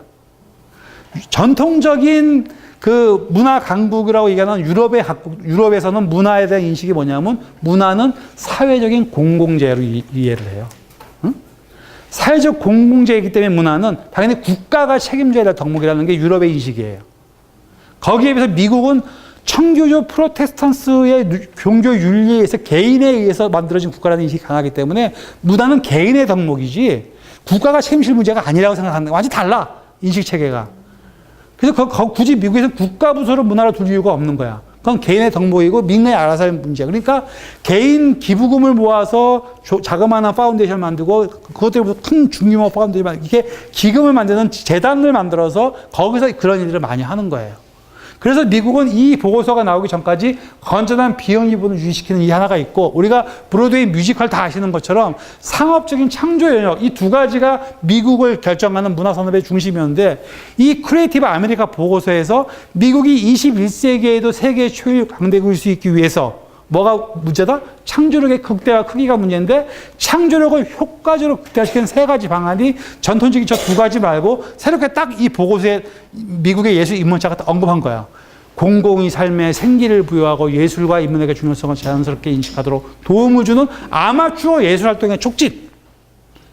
이 놀라운 문장이 딱 해석이 되는 순간 한 대 딱 맞는 기분이었던 거죠. 그러면서 그 학자들은 뉴욕 브롱코스 뒷거리의 거리의 악사들을 주목해라. 이런 말이 나오는 거예요. 여러분, 혹시 괴산은 안 했으면 잘 모르겠는데 대도시에 가다가 길 가다가 혹시 길거리에 통기타 가서 노래하는 거 보신 적 있으세요? 요즘은 주로 고속도로 휴게소가 있어요. 그분들은 한결같이 뒤에 프랭카드를 걸고 있습니다. 뭐라고 걸고 있습니까? 신장병 어린이 돕기. 거기에 돈 내보신 분 손 들어주십시오. 네, 역시 여러분들은 문화인들이시에요. 그러니까 제가 한번 얘기했죠. 미국의 인문학자들은 뉴욕 브롱코스 뒷거리의 거리의 악사들을 통해서 미국의 21세기에서 세계 주流강대일 수 있는 창조력의 힘을 봤어. 여러분은 거기에 돈 내면서 무슨 생각 들었습니까? 창조력의 크기를 보셨습니까? 내가 이 돈 내면 정말 심장병 애들을 도와주기는 할까? 의심은 들었겠지만. 그건 아니에요. 저는 뭐 여러분들을 디스할 목적은 없었어요. 다만 인문학자의 통찰력을 얘기하고 싶은 겁니다. 그러니까 꼭 미국에 알았을 때 인문학자들의 그 글을 보면요, 정말 우리가 왜 인문학이 중요한지에 대한 느낌을 갖는 건데, 그 거리의 아마추어 악사들의 그 활동을 보면서 저기에 우리 미국의 21세기의 국가 경쟁력인 창조력이 숨어 있다는 사실을 인문학자들이 분석해내는 거예요. 저는 그게 무서워. 미국의 인문학자들이 그런 분석력을 통해서 국가 보고서에 이걸 담을 수 있는 그 안목, 그 힘. 저는 그게 정말 부럽더라는 거죠. 근데 놀랍게도요. 우리 연구소에서 제가 그 연구해 보니까 마치 약속이 난 듯이 모든 문화 선진국의 국가 21세기 국가 보고서에 비슷한 말들이 다 있는 거예요. 야, 정말. 그래서 제가 이제 영국을 또 봤죠. 영국은 크리에이티브 맵이라고 하는 국가 보고서가 나왔는데 창조적 지도라고 하는 개념에 완전히 국가의 그 국가 시스템을 싹 바꾸는 짓을 하기도 했었어요. 심지어 저는 저 영국이 얘기했던 21세기 산업의 이름 크리에이티브 인더스트리, 창조 산업이라는 말의 정의가 너무나 제가 보기에 가장 정확한 정의라고 봐서 잠깐 읽어드리면, 창조 산업의 기원은 인간의 창조성과 기술과 재능의 그 기원을 두고 경제적인 부와 일자리를 생성할 수 있는 잠재력을 가지면서 세대에 걸친 지적 재산의 활용을 통해 이루어지는 인류의 활동을 창조 산업이라고 정의한다라고 얘기한 거예요. 여러분, 우리가 교과서에서 배웠던 산업 분류군 기억하십니까? 1차 산업, 농업, 수산업, 광업 이런 거. 2차 산업은 제조업, 3차 산업은 뭐다? 서비스. 다 알아. 그런 산업 분류군에만 있었던 내가 저 자료를 번역한 거예요. 크리에이티브 인더스트리의 사례를 보세요. 광고, 건축, 고미술품, 디자이너, 패션, 영화, 쌍병, 오디오, 소프트웨어, TV와 라디오. 이해가 되겠어요, 그 당시에? 그러니까 우리가 아는 산업 분류와 완전히 다른 방식의 저런 산업 분류를 저 위에는 저 창조 산업에 대한 정해가지고 딱 바꿔버린 거예요. 그래서 한때 남아요. 전 세계에서 뉴 밀레니엄 시대를 가장 먼저 주도했던 나라가 영국이었어요. 밀레니엄 돔 만들고 난리였었어요, 그 당시에. 몇 년 뒤에 일본에 넘어갔어요. 부도가 나가지고. 밀레니엄 돔은 뺏겼어요, 일본한테. 근데 어쨌든 저렇게 이미 지금은 이렇게 창조 산업이나 21세기형 산업을 그래서 저렇게 저런 어떤 디자이너, 패션, 영화 뭐 이런 거 이제는 좀 대부분 끄떡끄떡 할 수 있지만 저 자료가 처음 나왔을 때 우리가 교과서에서 배웠던 1, 2, 3차 산업 분류의 인식체계로는 저게 이해가 안 되더라고요. 그만큼 세상은 근데 저 나라에서도 그런 비슷한 얘기가 있었고요. 심지어 이제 다른 나라를 좀 가볼게요. 일본도 있는데 너무 지금 바쁘니까 네덜란드만 얘기하고 갈게. 네덜란드는 우리랑 다르게 향후 4년간 전개할 그 국가 보고서를 1년 전에 발표하도록 법으로 딱 강제가 돼 있어서 우리 연구소가 입수한 그 국가 보고서가 97년부터 20년도까지의 국가 보고서였는데 우리나라 국가 보고서 제목을 어떻게 짓는지 아세요? 되게 쉬워. 국민의 정부 복지정책 5개년 개발계획. 여기에 앞에 몇 개만 바꾸면 돼. 국민의 정부를 참여정부로, 이명박 정부나 박근혜 정부로 바꾸면 되고, 복지정책을 요것만 바꾸면 다 똑같아. 개요, 뭐 머리말, 본론, 기대효과, 뭐 전방 이런 식으로 해서 완전히 군대 갔다 온 남자들 금방 이해하는 개조식 문장으로 딱딱하게 쓰는 거야. 근데 제가 네덜란드의 국가 보고서를 보고 문화적인 충격을 먹었다는 거 아니에요. 이게 무슨 해리포터 시리즈 읽는 기분인 거예요. 표현이. 아니 일단 국가 그 당시에 97년도까지 국가 보고서의 제목이 뭐냐면 갑옷인가 척추인가. 뭔 말이래. 문화를 우리와 상대방을 구분하는 방어적인 수단으로 써서 우리가 확보한 기득권을 지키기 위해서 갑옷으로 또아리 틀고 지키려고 할 거냐? 아니면 문화를 척추 삼아 거기에 온갖 신경과 근육과 혈액을 붙여서 모든 가능한 유연성의 바다를 헤엄치게 할 거냐? 그게 국가보고서의 제목인 거예요. 또 제목은 더 재밌어. 거미줄을 잃어버린 거미는 절망적인 방랑자이다. 아니 이거 제가 지금 번역해서 그렇지 되게 어려워요 문장이. 우리나라 국가보고서는 너무나 빤해서 몇 페이지만 번역하고 나면 다 나머지 거저먹어. 다 비슷한 말들만 나오니까. 근데 이거는 해리포터 시리즈라니까요. 표현이 막 국가 정책 보고서인데 막 온갖 수사와 막 은유가 추상이 그득해갖고 해석이 잘 안 되는 거야. 단어 그대로만 아무리 넣어도 거미줄을 잃어버린 거미는 절망적인 방랑자이다. 말 뜻을 내용도 모르는데 이게 어떻게 문제에 그만 해석이 되겠냐고요. 무슨 말인지 모르겠더라고 나중에 보니까. 영어로 써 있어요? 예. 아니 원래는 거기 이제 걔네 화란어로 돼 있죠. 근데 거기가 이제 독어도 쓰고 영어도 쓰니까 이제 영어 버전이 있어갖고 영어 버전 제가 다운받아갖고 이제 번역을 한 건데 이게 무슨 말이냐면 거미가 움직이려면 뭐가 필요해요? 거미줄이 필요하잖아. 그러니까 거미가 전업적인 예술 활동이나 예술 활동, 산업, 직업적인 예술가를 의미하는 거야. 이들이 움직이려면 그 거미줄이 뭐냐면 이들을 위한 후원 활동이 중요하다는 얘기를 강조한 챕터였던 거야. 깃털도 그 속에 몸통이 없이는 새는 날지 못한다. 이런 챕터가 있어. 그러니까 새가 화려한 비상을 하기 위해서 멋진 깃털을 장식하고 비상을 한다는 건 뭐냐면 이게 비상하는 새가 뭐냐면 전업적인 예술 활동이나 예술가를 의미해. 이들이 화려한 비상을 하기 위해서 거기에 뭐가 없으면 몸통이 없으면 날지 못하는데 몸통이 뭐겠어요? 아마추어 예술 활동의 중요성 얘기하는 거예요. 그러니까 모든 나라의 국가정책 보고서가 마치 약속이 난 듯이 21세기를 준비하는 나라에 아마추어 예술 활동이 얼마나 중요한지를 다 강조하고 있는 거예요. 저는 아까 미국의 보고서에서 인문학자들의 안목에 놀랐다고 했지만 네덜란드 국가 보고서의 마지막 부록을 보고 기절했어. 위크라고 하는 법인데 예술가 소득생계지원법이에요. 이렇게 풀었으면. 이게 몇 년 전에 폐지가 됐어요. 아마 처음에 만들 때부터 아마 한시입법으로 만들었던 것 같아요. 그래서 아마 역할을 다 했기 때문에 없앴는지 그 시간이 다 끝나서 없앴는지 그건 잘 모르겠어. 근데 제가 그 당시에 부천에서 돈을 받아가지고 유럽을 갔을 때 가보니까 그 암스테르담 중앙역에 딱 내려서 찍어 보니까는 그 좌측에는 운하고 이제 우측에 메인 도로가 쫙 있어요. 그 메인 도로 1.5km 안에 박물관, 미술관, 갤러리가 30개가 넘더라고. 하루에 다 못 봐. 그러니까 엄청난 인프라가 있더라고, 그 나라에. 그래서 내가 이미 문화 강국인 줄 알았는데, 저 국가 보고서를 보니, 거기에 예술가 소득생계 지원법을 보니까, 거기에 이런 말이 써 있는 거예요. 전문에.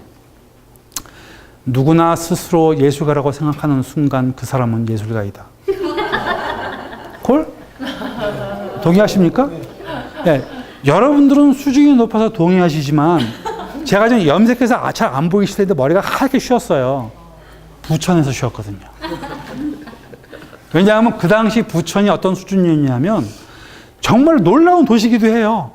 왜냐하면 아무도 문화도시를 하지 않을 때 이미 거기는 관선 시장 때부터 필하모니 오케스트라를 운영을 했어. 그 가난한 기초도시가.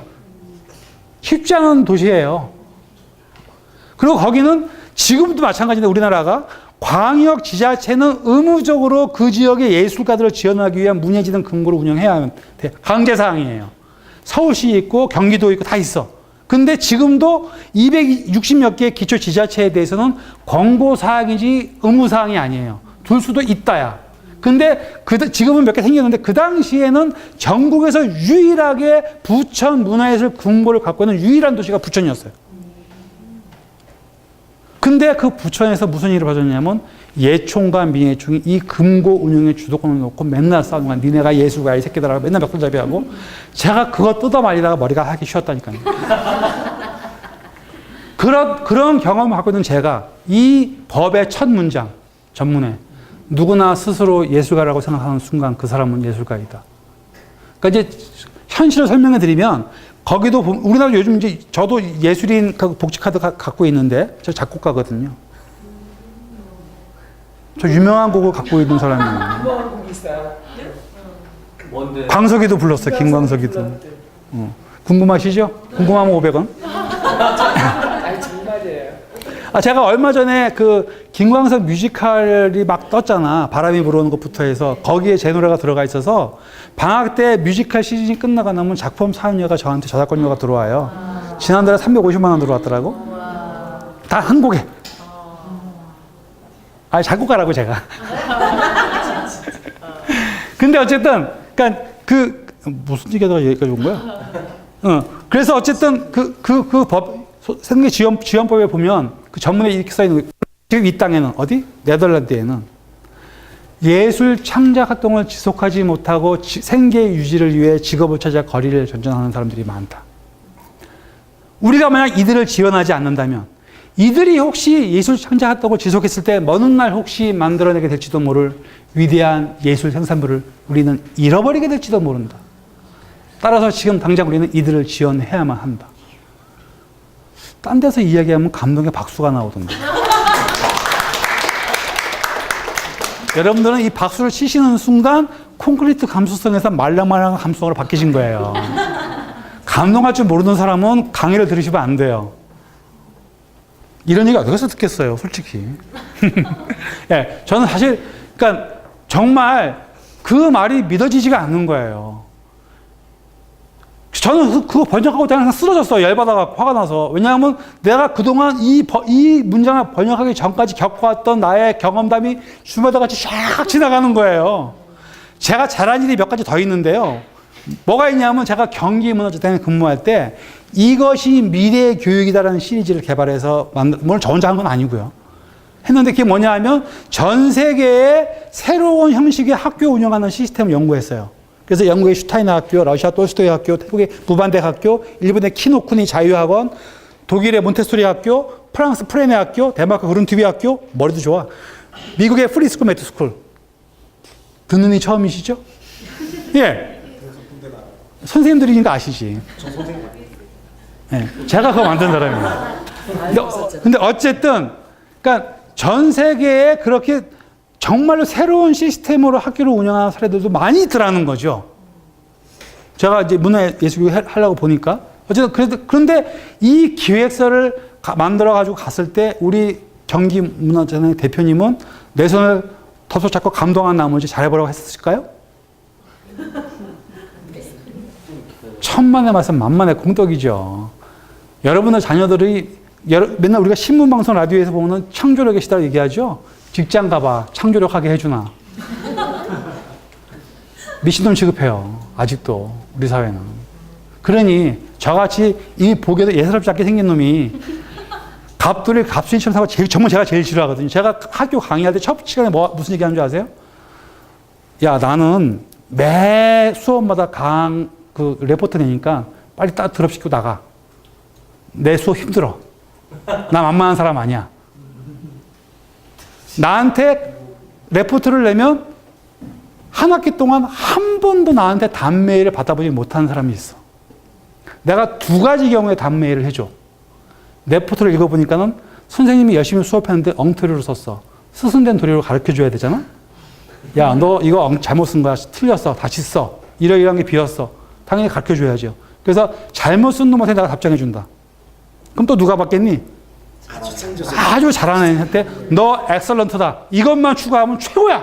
칭찬해야지. 고래도 춤춘다는데. 그러면 한 학기 동안 나한테 한 번도 답변 못 받은 사람은 누구겠니? 너 아니어도 너 같은 갑돌이 갑순이들이 쓰는 거는 난 답 안 해줘. 왜냐면 나 바쁘거든. 그러면 나한테 이 학기 끝난 다음에 한 번도 답메일 못 받아본 사람들은 스스로 두 가지로 판단하고 스스로 결정해. 아, 나는 군중 속에 무난한 사람을 잘 살고 있구나라고 자기 위로하든지, 아니면 내가 정말로 책임 있는 지식인으로의 글쓰기 준비가 안 돼 있는 문제가 많은 사람이면 반성해야지. 둘 중에 하나야. 이렇게 얘기하거든요. 제가 그렇게 갑돌이 갑순이를 싫어해요. 그러니 제가 직장 생활할 때 얼마나 험난하겠어요. 만만하게 대충부터 살지도 않지. 늘 뭘 주장하고 싶어 하고 바꾸고 싶어 하지. 그러니까 제 위에 있는 사람 내가 골칫덩인 거예요. 그럼 제가 이 기획서를 가지고 갔을 때 이 한 5억쯤 들어요. 10개 학교 만드는데. 만만한 돈도 아니야. 그럼 그것도 지금 5억이 아니라 그 당시 5억. 왜냐하면 그 나라 촬영팀이 가져와서 며칠을 있으면서 취재해갖고 와서 편집해갖고 방송용까지 만들려면 돈이 얼마나 많이 들겠냐고요. 그러니까 이건 내가 딱 가지고 갔어. 제가 가져갈 때 몇 가지 시나리오를 준비해 갔죠. 우리 대표님이 나한테 보여줄 태도, 발언을 예상하는 거야. 어떻게 하면 내가 결제를 받을 수 있을까. 근데 분명히 이 얘기 할 것 같아. 내가 시나리오 짠 대로 말씀하시더라고. 왜냐면 이분은 관료 출신이에요. 문화부 장관. YS 마지막 문체부 장관이셨거든요. 그냥 장관 출신들이 할 수 있는 얘기가 뻔해. 그래서 내가 이제, 왜냐 생각해봐. 이분이 한 국가의 문체부 장관을 하다가 경기도의 경기문화재단의 대표로 왔어. 손학규 지사 의리 때문에 몇 단계 낮춰갖고 온 거야. 얼마나 자존심 상해. 국가 사업을 주도하던 장관 출신이 내가 지금 재단의 대표로 있으니까. 그럼 이제 이 사람 머릿속에는 국가가 책임져야 될 영역과 경기도가 책임져야 될 영역에 대한 상이 딱 있으신 거야. 나는 이분이 내가 갖고 간 제안서의 첫 번째 질문이 뭔지 난 예상을 했어요. 거기에 대한 답변을 준비하죠. 제가 얼마나 머리 좋은지 보세요.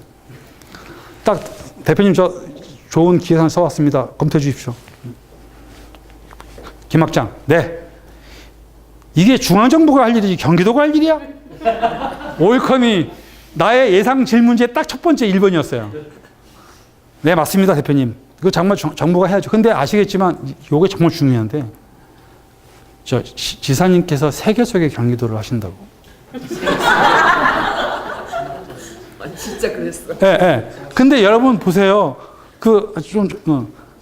저기 남편한테 자기나 사랑해? 이렇게 물어봤어. 남편이 0.5초 막아뜨면 사랑이 아니야. 생각을 했다고. 아니, 제가 이해력이 부족해. 아니, 그러니까 그다가 이제 물어본 남편한테 옆에 누워 있다가 자기나 사랑해? 자기나 사랑해? 그랬는데 즉답이 안 나왔어. 그러면 죽여야지. 죽음이지, 죽음. 근데 결제도 똑같습니다.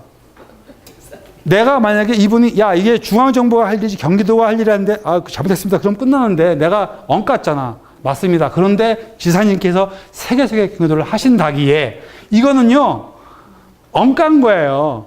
여기서 막 0.5초 그 다음 답변을 막았으면 난 죽이려고 되는 거예요. 근데 내가 거기서 0.5초의 틈도 안 주고 그런데 대표님 제가 이미 KBS PD랑 합의가 끝나서 이게 제품이 나오는 즉시 공중파에 올라가게 됩니다. 이게 무슨 말이겠어요? 대통령 가고 싶어하는 지사님이 좋아하실 거예요. 숨어 있는 말이죠. 적어도 장관 출신인 정부적 관계 있는 사람은 이 말을 모를 리가 없는 분이시죠. 갑자기 야단치고 싶다가 내 말을 딱 하는 순간 반박을 못 하신 거예요. 잠시 있다가 잘해봐 해갖고 제가 5억을 받았어요. 그래서 아까 말한 그 10개 학교를 만든 거예요. 3년 동안. 그러니까 이 얘기가 자랑을 하려고 한 게 아니라 뭔가 새로운 일을 할 때 절대로 그냥 가지 않는다. 대한민국에서는 새로운 일을 하기 너무나 어려운 나라예요. 불가능해. 솔직히 얘기하면. 저한테 심지어 김학장 제발 새로운 거 말고 좋은 사람 벤치마킹 해와. 대표는요 실패가 두려운 사람들이에요. 좋은 사례를 베껴서 이득이라도 하는 게 낫지 실패하는 것보다. 이게 더 대표들의 판단축이라니까요. 밑에 있는 직원한테 창조적으로 살으라고요? 말할 때만 그래. 말이 그렇지 뜻이 그렇지 않다고. 근데 저는 말 받아서 똑같이 언행일치를 하고 살았거든요. 그러니까 얼마나 힘들었겠어요. 근데 사실 저는 이제 이게 네덜란드 남의 얘기가 사실 제가 원래 히딩크 얘기를 시작해서 네덜란드 얘기를 하는데 오늘 바빠서 뺀 거고. 어쨌든 저는 여러분들에게 부탁을 드려요. 아마 아직은 잘 못 느끼시겠지만 마을 학교라고 하는 일도 재미있게 창조적으로 하려면 정말 많은 여러분들의 경험과 지혜가 잘 모아져서 가야 되거든요. 여기에 반드시 문제가 생겨요. 세상사의 모든 일에 문제가 안 생기는 법은 없어요.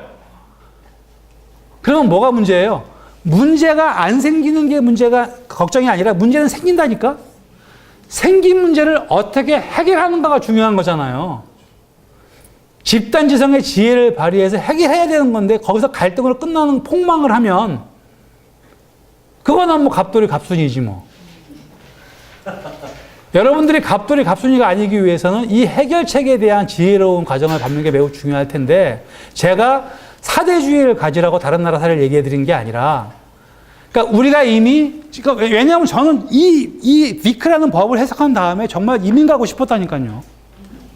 억울하잖아. 같은 독일한 시간에 지구에 같이 사는데 이 땅의 반대편에 있는 저 나라에서는 우리가 상상할 수 없는 일이 가능하다 못해 법으로 만들어져 있어. 위크라는 법이 생겨 있어. 어? 저는 얼마나 억울해요. 맨날 너 튀지 마, 임마. 왜 뭐 이상한 짓만 해. 맨날 이런 소리만 듣던 내 입장에서 볼 때는 우리가 상상도 못하는 일을 법으로 만들어서 실행하는 나라가 있다는 사실을 제가 알려드린 거잖아. 이제 여러분들의 기대치는 한없이 높아져 있어야 되는 거예요. 절대로 낮은 대로 임하시면 안 돼요. 이민 갈까요? 저 가고 싶었다니까요. 제가 왜 안 갈게요? 안 갔을까요? 못 갔을까요? 못 갔어요. 돈도 없거니와 토끼 같은 새끼와 여와 같은 마누라 때문에 못 갔는데요. 또 안 간 진짜 이유가 있어요. 이미 반세기도 전에 넘은 이 땅에도 문화에 대한 놀라운 해안을 갖고 우리에게 설파하신 민족의 지도자의 명저서가 있거든요. 여러분들도 다 읽은 책이에요. 예. 중학교 때 교과서에, 국어교과서에 나와요. 네 소원이 뭐냐면 대한민국 독립이요. 그죠? 근데 여러분들 읽은 국어교과서에는 문화에 대한 얘기는 한마디도 안 나오거든요. 왜냐하면, 그때 왜 여러분들 중간고사나 기말고사에 꼭 그 시험 문제 나오잖아. 위글의 출전을 한자로 쓰라. 백범일지. 어려워. 백범일지 한자로 쓰기 쉽지 않아요. 그래서 제가 틀려본 기억이 있어서 기억합니다. 근데 이 백범일지가 상권, 하권으로 나눠져 있거든요. 하권의 세 번째 챕터가 뭐냐면 내가 원하는 우리나라예요. 제가 잠시 암송해 드릴게요. 나는 우리나라가 세상에서 가장 아름다운 나라가 되기를 원한다. 내 나라가 남의 침략에 가슴 아팠으니 내 나라가 남을 침략하는 것을 원치 아니한다.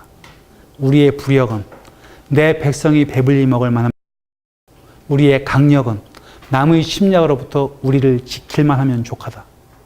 내가 가지고 싶은 것은 오직 높은 문화의 힘이다. 문화의 힘은 우리를 행복하게 해줄 뿐만 아니라 나아가 남에게도 행복을 주겠기 때문이다. 그럼요. 근데 여러분들은 지금 꽤 감동스러운 문장을 들으셨죠? 맞죠? 네. 근데 이 감동을 하시기 전에 아셔야 될 게 있어요. 혹시 독립기념관 가보셨어요? 네. 거기에 가면은 그 홀에 독립운동 연표가 쫙 있고 뒤에 상해 임시정부 사옥이 재현되어 있는 전시장을 보셨을 거예요.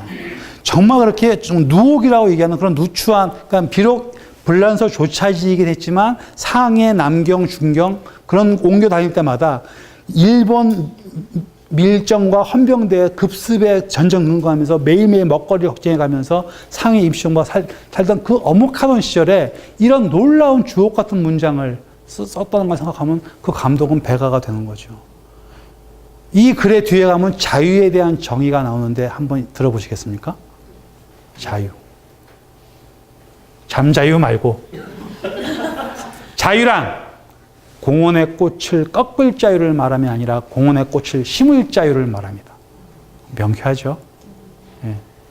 저는 지금도 일을 하다가 힘들 때마다 이 백범일지의 이 내가 원하는 우리나라 이 세 번째 챕터를 열심히 맨날 탐독해요.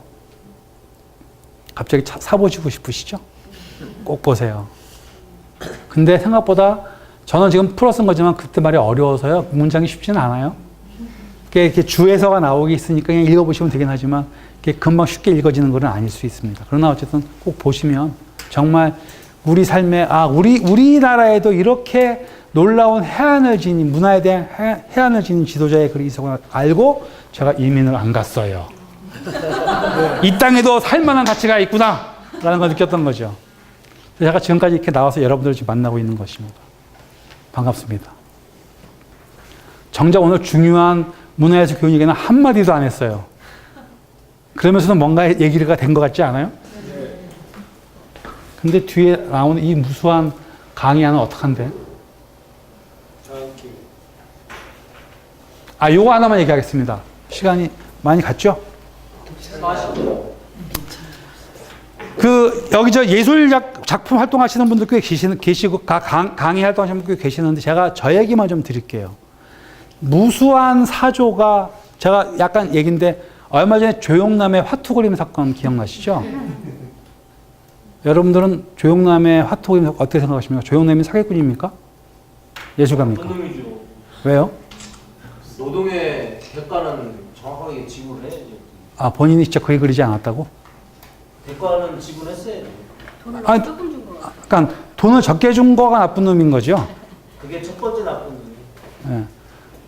예. 사실은 우리나라의 많은 만화가들이 무릎제자들한테 그림을 그리기 시켜요. 스토리보드하고 캐릭터만 주고 나머지는 다 문학생들이 그려요. 그거는 나쁜 놈인가요? 노동의 대가를 줬다는 용서해 줄 수 있습니다. 거기까지는 용서가 돼요.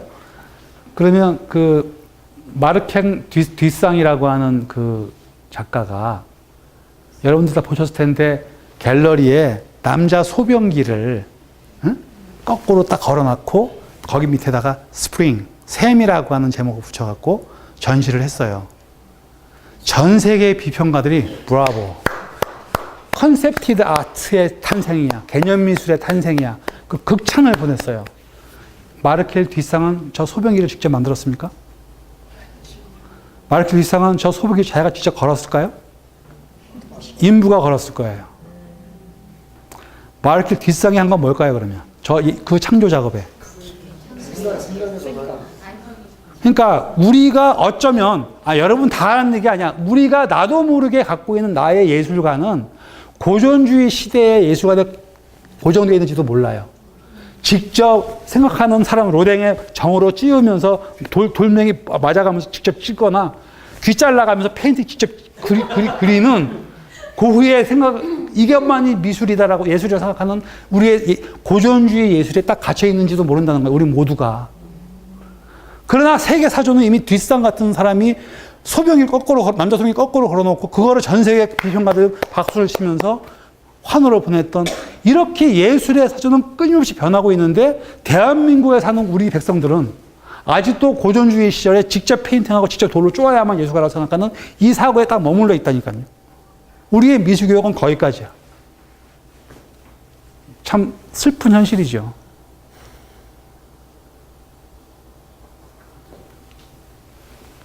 그런데 저는 이제 여러분들한테 아까 내가 축제의 주인은 누구여야 된다? 지역 주민이어야 된다. 마을업계의 주인은 누구여야 된다? 여러분 스스로여야 된다. 제 얘기는 약간 저는요, 모든 사람에게 동의되는 얘기를 하는 사람은 아니에요. 저는 매우 편견과 편애에 딱 찍혀 있어요. 제가 좋아하는 것만 좋아해요. 그러니까 제 말을 무조건 정답으로 믿지 마세요. 그냥 제 얘기일 뿐이에요. 제 얘기를 여러분들 수준에서 여러분 스스로가 소화하시고 여러분들 스스로 자기 인생만큼만 받아들이시면 돼요. 제 얘기 절대 하지 마십시오. 저는 매우 일반적인 영역이 아닌 제가 보고 싶은 부분에서 강조하는 것 뿐이에요. 다만 저의 주장을 호소력 있게 전달하고 싶어서 저는 그렇게 실천을 하고 있고 그렇게 살고 있고 그걸 제가 주장하고 있는 것 뿐이지 제 말이 늘 정답은 아닐 수 있어요. 미리 밝혀드립니다. 다만 그러니까 향유자들을 창작의 중심에 올려놓고 같이 예술을 만드는 방식이 커뮤니티 아트라는 거예요. 사실은 대한민국에서 커뮤니티 아트를 제일 먼저 구현한 데가 어디게요?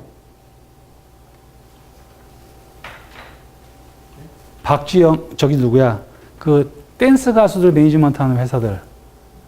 아이돌 그룹을 매니지먼트 하는 기획회사가 어쩌면 커뮤니티 아트의 원조일 수도 있어요, 대한민국에서. 뭐냐 하면,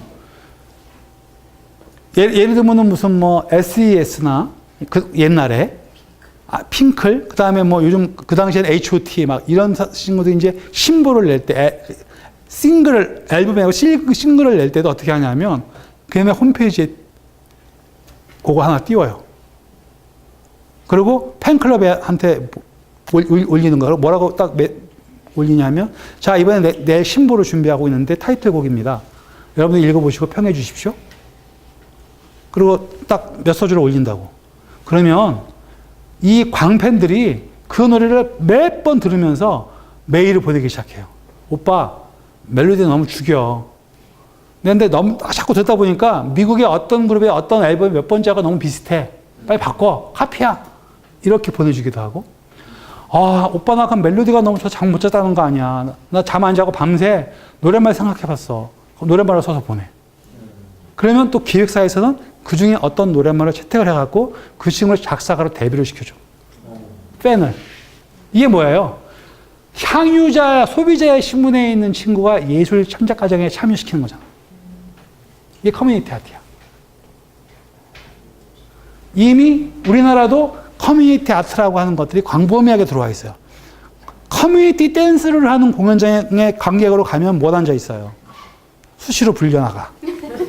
이미 안무가는 그 각 객석에 있는 관객들과 함께 노는 춤을 디자인해 놨어.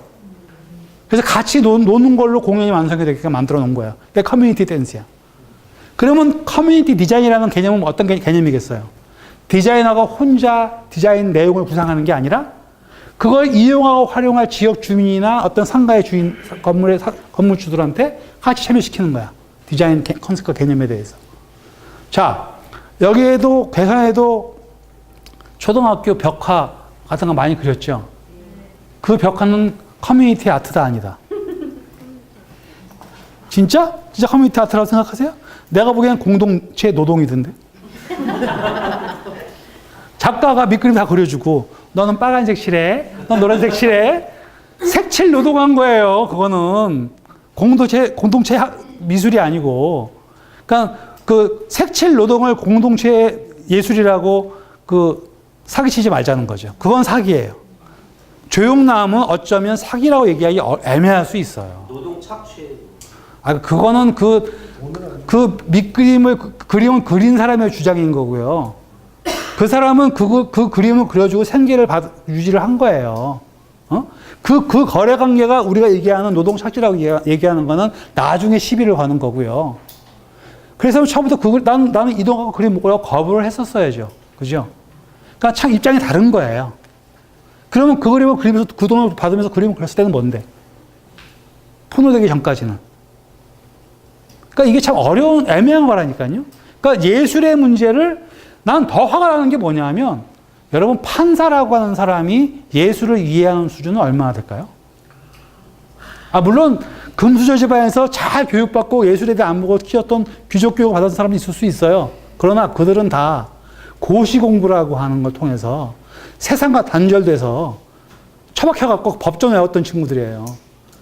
도대체 예술에 대한 판단을 법전을 외우고 세상식 하나도 모르는 판사한테 가서 그 판결을 맡기다니요. 저는 동의가 안 되는 거야, 그게. 나는 그게 더 웃겨. 이 나라의 태도가 너무나 웃기는 거야.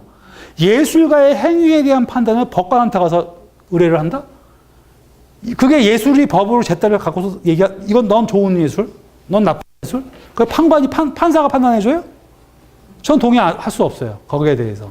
그 행위가 미인 거하고 예술에 대한 판단은 별개일 수 있었으면 좋겠다는 거죠. 그걸 누가 판단하냐고. 그러니까 토인비가 얘기했어. 우리가 아프리카 보면 후지다고 얘기하는 사람 쉽게 많잖아. 우리 동남아시아 아주 우습게 보잖아요. 제가 콜롬비아 보고타에 갔더니 보고타 도시가 6개 분야로 이렇게 쪼개져 있더라고요. 똑같은 물, 똑같은 전기를 쓰는데 4등급에 있는 거기가 임금의 표준이면 1, 2등급의 구역에 사는 사람들은 매우 비싸게 내고 살아요. 부잣집 동네야, 그 동네는. 거기는 물을 써도 훨씬 더 비싸게 내고 사 먹고 비싼 전기료를 내요. 똑같은 전기를 써도. 더 못 사는 동네에서는 훨씬 더 싸게 넣고 살아. 똑같은 물이죠. 예. 우리는 콜롬비아 그러면 후진국이라 생각하잖아. 후지다고 생각하잖아. 거기 도로 정비 가서 보면 놀래 자빠져요. 스페인에 500년 지배를 받았는데 메인 도로는 양쪽에 일방성 통행로만 있고 가운데가 무지하게 넓은데 아름드리 고목나무가 쫙 서 있어. 그리고 가운데 자전거 도로와 산책로가 놓여져 있어. 그러니까 도시 자체의 그 스케일이 달라. 물론 치안은 나빠갖고 여자들이 치마 입고 대중교통을 못 타. 겁살당해서. 그래서 다 청바지 입고 다녀요. 그렇게 문제는 많지만 어쨌든 그러니까 저는 우리가 갖고 있는 문화나 문명에 대한 인식의 태도가 얼마나 척박하거나 왜곡되어 있거나 편협한지에 대해서 스스로 아는 과정도 매우 중요해요. 우리가 적어도 마을 학교라고 하는 걸 만들어감에 있어서 저는 요즘 와서 여기가 뭐 숲속 작은 책방도 생기고 여러 가지 뭐 행사도 많이 생기고 정말 바람직한 문화적인 일들이 많이 벌어지고 있는 게 저 이렇게 바깥에서 보기 되게 좋아, 즐거워요. 아, 괴산이 정말 이 초록 문명의 미래 도시가 새롭게 어떤 문화적인 옷을 입는 모습이 정말 아름답네? 저는 그렇게 봐요. 저 같은 사람도 있어요. 여러분들 볼 때 부러워하고 좋아하는 사람도 있다고요, 바깥에서. 괴산에 살지는 않지만. 근데 어쨌든 저 커뮤니티 아트의 정의를 한번 좀 봐주십시오. 특히 진정성과 권위에 대한 얘기가 되게 중요한데 예술 작품은 진정성을 지녀야 비로소 권위를 가질 수 있대요. 근데 진정성에 대한 정의가 너무나 중요한데 이거는 여러분들이 정말 금과 옥조처럼 읽어줬으면 좋겠어요. 하나의 예술이 만들어지기까지 지역의 역사와 문화에 대한 길고도 폭넓은 학습의 과정을 통해서 그 지역의 공동체 구성원이 합의에 도달한 결과를 작품의 제작에 적용했을 때 가능해진다. 그게 바로 예술의 진정성이다. 이렇게 얘기하는 거죠. 내가 왜 벽화를 색칠 노동이라고 얘기했냐 하면 그 작품을 왜 그려야 되는지 뭘 그릴지에 대해서 아이들하고 토론하지 않았어요. 그냥 아이들은 색칠하는 도구였을 뿐이에요. 저는 그렇기 때문에 그건 공동체 노동이 아니라 공동체 예술이 아니라 공동 노동이라 색칠 노동이라고 내가 정의하는 거예요. 저렇게 진정한 커뮤니티 아트가 되기 위해 저런 식의 함께 그 예술 결과물을 소유하고 활용하고 즐길 수 있는 구성원들이 함께 학습하고 고민했던 과정을 예술 작품의 제작에 적용했을 때 커뮤니티 아트의 진정성이 만들어지고 거기로부터 권위는 나오는 거다라고 하는 저 팜 콜자시의 정의가 많은 커뮤니티 아트를 정의했던 예술 사학자들의 정의 중에 제가 최고라고 봐서 제가 오늘 인용해 드리는 거예요. 저는 그래서 여러분들한테 이 얘기를 좀 어쨌든 이 커뮤니티 아트에 대한 개념을 좀 우리가 마을 학교에서 다양한 예술 활동을 만들어감에 있어서 중요한 어떤 가치 체계로 좀 담아줬으면 좋겠다는 게 있고요. 저건 제가 그 2002년도 4월달인가 5월달 뉴스위크지를 보다가 세계의 가장 창조적인 도시들이라는 아티클을 제가 이제 번역을 했던 건데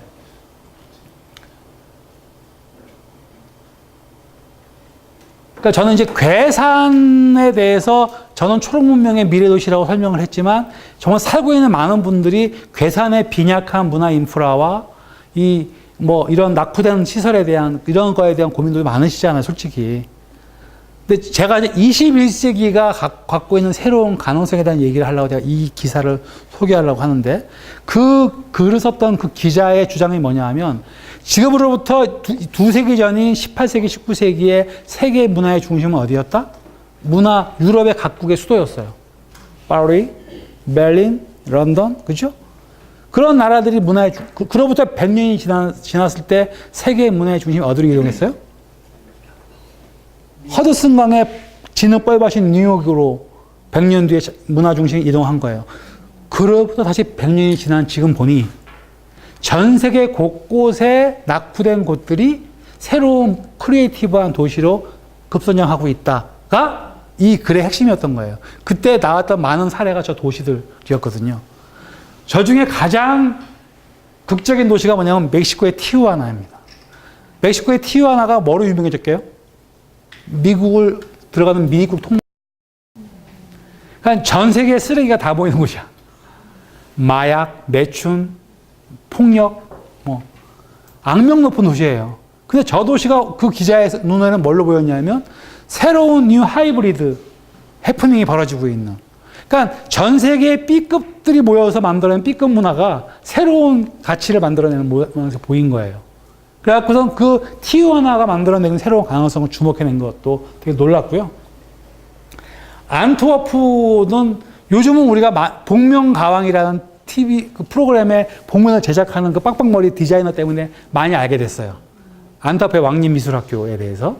저기에 있는 그 왕립대학교의 그 디자인 패션 학과에서 그 당시에 그 그런지 룩이라고 하는 거지 패션을 패션쇼 졸업작품을 한 것 때문에 전 세계 히트를 치는 바람에 갑자기 전 세계 패션의 중심으로 확 떠버리는 도시, 안트워프. 그러니까 이 얘기가 뭐냐 하면 창조력의 불꽃은 옮겨다닌다는 거예요. 이제는 과거와 같이 특정 국가의 수도가 문화와 창조력의 중심 이런 게 아니라 전 세계 변방들이 새로운 문화의 중심으로 부상하는 시대가 21세기다가 저 기사의 핵심이었던 거죠. 제가 이 얘기를 왜 하겠습니까? 여러분들한테 아부 떨라고.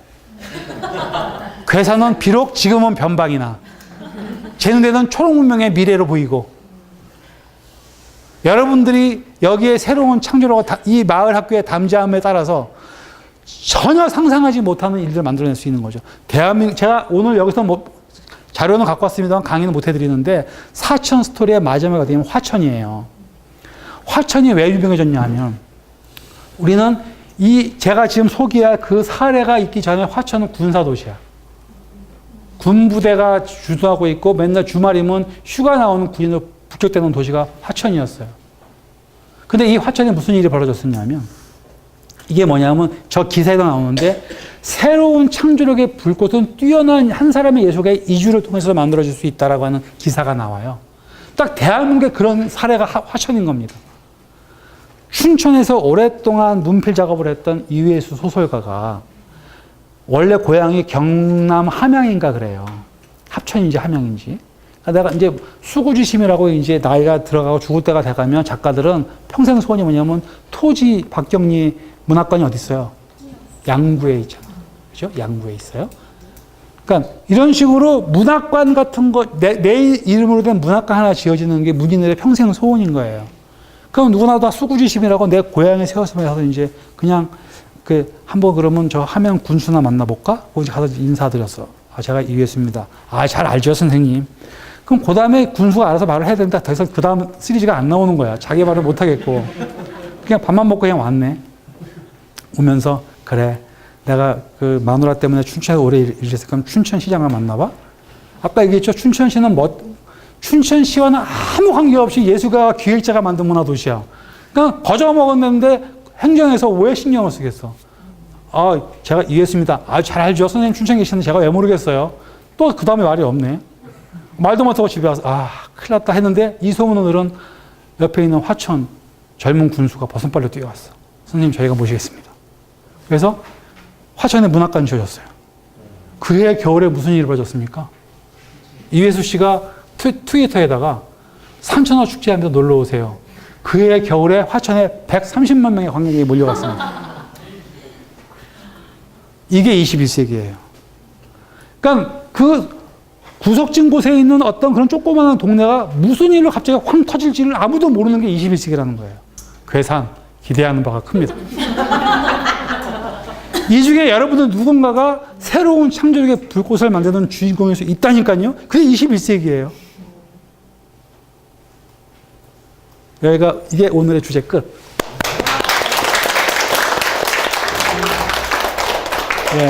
제가 사실은 훨씬 좀 더 체계적으로 강의를 하는 편인데요. 작년에 왔던 상황에서 제가 원고를 따로 쓸 시간도 없어서 그 원고를 갖고 오는 바람에 사실 얘기를 이렇게 또 리바이벌 하기 좀 미안해서 조금 이렇게 막 바꿔갖고 하느라고 두서없이 해서 작년에 또 한 번 들었던 분들은 그냥 복습했다 생각하시고, 새로 들으신 분들은 그냥 좀 약간 두서없이 왔다 갔다 했지만 그냥 오늘 이렇게 처음 여러분들이 이 마을 학교를 통해서 하는 프로그램의 첫 시간에 저를 초대해 주셔서 감사드리고, 어쨌든 저는 지금도 대전에 살면서 최근에 전국에서 가장 많은 마을미술 프로젝트 16억 프로젝트 중앙정부 프로젝트 따는데 저도 기여를 해서 제가 그 프로젝트 지역에서 해요. 그래서 어쨌든 지금 많은 지자체마다 새로운 변화를 꿈꾸고 있고 변화를 하고 있는데, 그 마을 미술을 프로젝트를 했던 그 지역에도 보면은 그 지역에서 태어나서 자랐던 젊은 작가 하나가 공무원들이 아무도 신경 쓰지 않는 대전역 주변에 아직도 일제시대 때 낙후된 곳에 아직도 유곽이 남아있고, 아직도 영등포 물레동 같은 그런 직구바 상업, 아주 쇠락한 어떤 공업지대가 남아있고, 근데 그 길 하나만 건너면 금방 시장 활성화 사업으로 막 현대화된 전통시장이 있고 막 이런데 길 하나만 건너면 완전 그런 아주 옛날 60년대에 아주 낙후된 데가 있는데도 아무도 신경 안 쓰는 거예요. 거기를 젊은 작가 혼자서 3년 동안 스케치하고 그리는 걸 준비해서 나랑 만나갖고 본물이 터져갖고 이번에 국가의 사업 신청했는데 그 1등을 했어요. 그러니까 결국 거기서 보면 그 아무도 신경 쓰지 공무원들조차도 모르고 있던 그 지역에 그 지역 출신 젊은 여자 작가 하나가 조소 공부했던 친구인데 그 친구의 지역에 대한 애정과 사랑과 예술적 관점 하나만으로 이 진년물 2년 만에 프로젝트 읽어내는 거예요. 그게 21세기예요. 저는 여러분들이 초록문명도시 괴삼에서 이 괴삼 마을 학교를 통해서 그런 새로운 꼭 기적이 아니어도 돼요. 정말 여러분들 스스로의 힘으로 여러분들의 협력과 그 노력으로 여기를 정말로 모든 사람이 함께 더불어 관심 갖고 함께 사는 도시, 더불어 함께 사는 도시를 지역을 마을 공동체를 만들 수 있다면 그거는 경제적인 어떤 성과로 계량되어질 수 있는 문제가 아니라는 거죠. 우리가 압축 성장을 하면서 잃어버릴 것 같은 무수한 인간적 가치를 공동체의 가치로 만들어내서 함께 사는 도시를 만드는 그 힘이 저는 거기에 지금 제가 오늘 설명드린 이 문화예술 교육이라고 하는 힘이 같이 쓰여졌으면 참 좋겠다 싶어서 이 설명을 드렸고 아직 이제 이거는 내도시 이야기인데 오늘은 생략. 옥천 빠졌어. 네, 옥천은 제가 직접 했던 건데 군수가 바뀌면서 다 뒤집어 엎어갖고 얘기 안 할래요. 기분 나빠서. 저 한 사람은 실물 이해수고 한 사람은 아바타 이해수예요. 그러니까 이제 21세기가 얼마나 재밌는 거냐면 저 앞에 있는 그 얼룩 옷 사람은 아바타, 그러니까 그 구체 관절 인형이에요. 70% 사이즈에 실물에. 저 구체 관절 이회수와 실물 이회수는 어떻게 존재하냐면 실물 이회수는 지금도 화천문학관에서 소설을 집필하고 있어요. 근데 강원도 관광 홍보대사가 된 이회수의 아바타 이회수는 묵호항에 가서 정월이 내리는 하역장에 가서 사진을 찍어갖고 트위터와 페이스북에 올라가고 있어. 곧 정월의 축제가 시작됩니다. 놀러 오세요, 여러분. 이걸 하고 있는 겁니다. 그게 21세기입니다. 그러니까 그거를 어쨌든 제 후배가 강원도에서 문화기획을 하는 친구가 아이디어를 내갖고 그 당시 그 도지사가 저 받아갖고 저렇게 활용한 사례가 있는 거죠. 제가 공부를 하면서 한 지역을 개발할 때 필요한 키워드들을 뽑아봤어요. 저 바깥에 있는 8개의 경제, 문화, 심리, 공공, 복지, 과학기능, 교육, 영치, 환경이라는 걸로 해서 지역의 미래 트렌드를 뽑아보니까 저렇게 많은 키워드가 나오는 거예요. 저건 정답은 아니에요. 그러니까 저는 여러분들이 이 마을 학교 안에서도 우리 지역의 미래 트렌드에 대해서 저렇게 한번 뽑아보시라는 거예요. 자기 관심 분야별로. 그러면 저는 이제 저게 동시번에 가까울수록 우선순위인 거예요. 저 빨간, 가운데 있는 빨간이 가장 먼저 해야 될 거, 노란 게 그 다음 단계, 녹색이 그 다음 단계, 빨간, 이렇게 이제 동시번, 저게 이제 그 퓨처 휠이라고 하는 미래축이라고 하는 어떤 그거를 영성 그거 하시는 분이 만든 개념인데, 우리 이제 제가 하는 스터디 그룹에서 저거 공부하면서 초록문명 지역사회를 개발하는 키워드라고 하는 개념을 한번 뽑아본 거죠. 제가 그래서 그거를 같이 공부한 친구들한테 야, 나 오늘 괴산 가서 이 얘기 할 건데 내가 그냥 니네 아이디어 같이 빼갖고 소개할게. 양해해라. 양해 받고 와서 소개하는 거예요. 훔친 거 아니에요.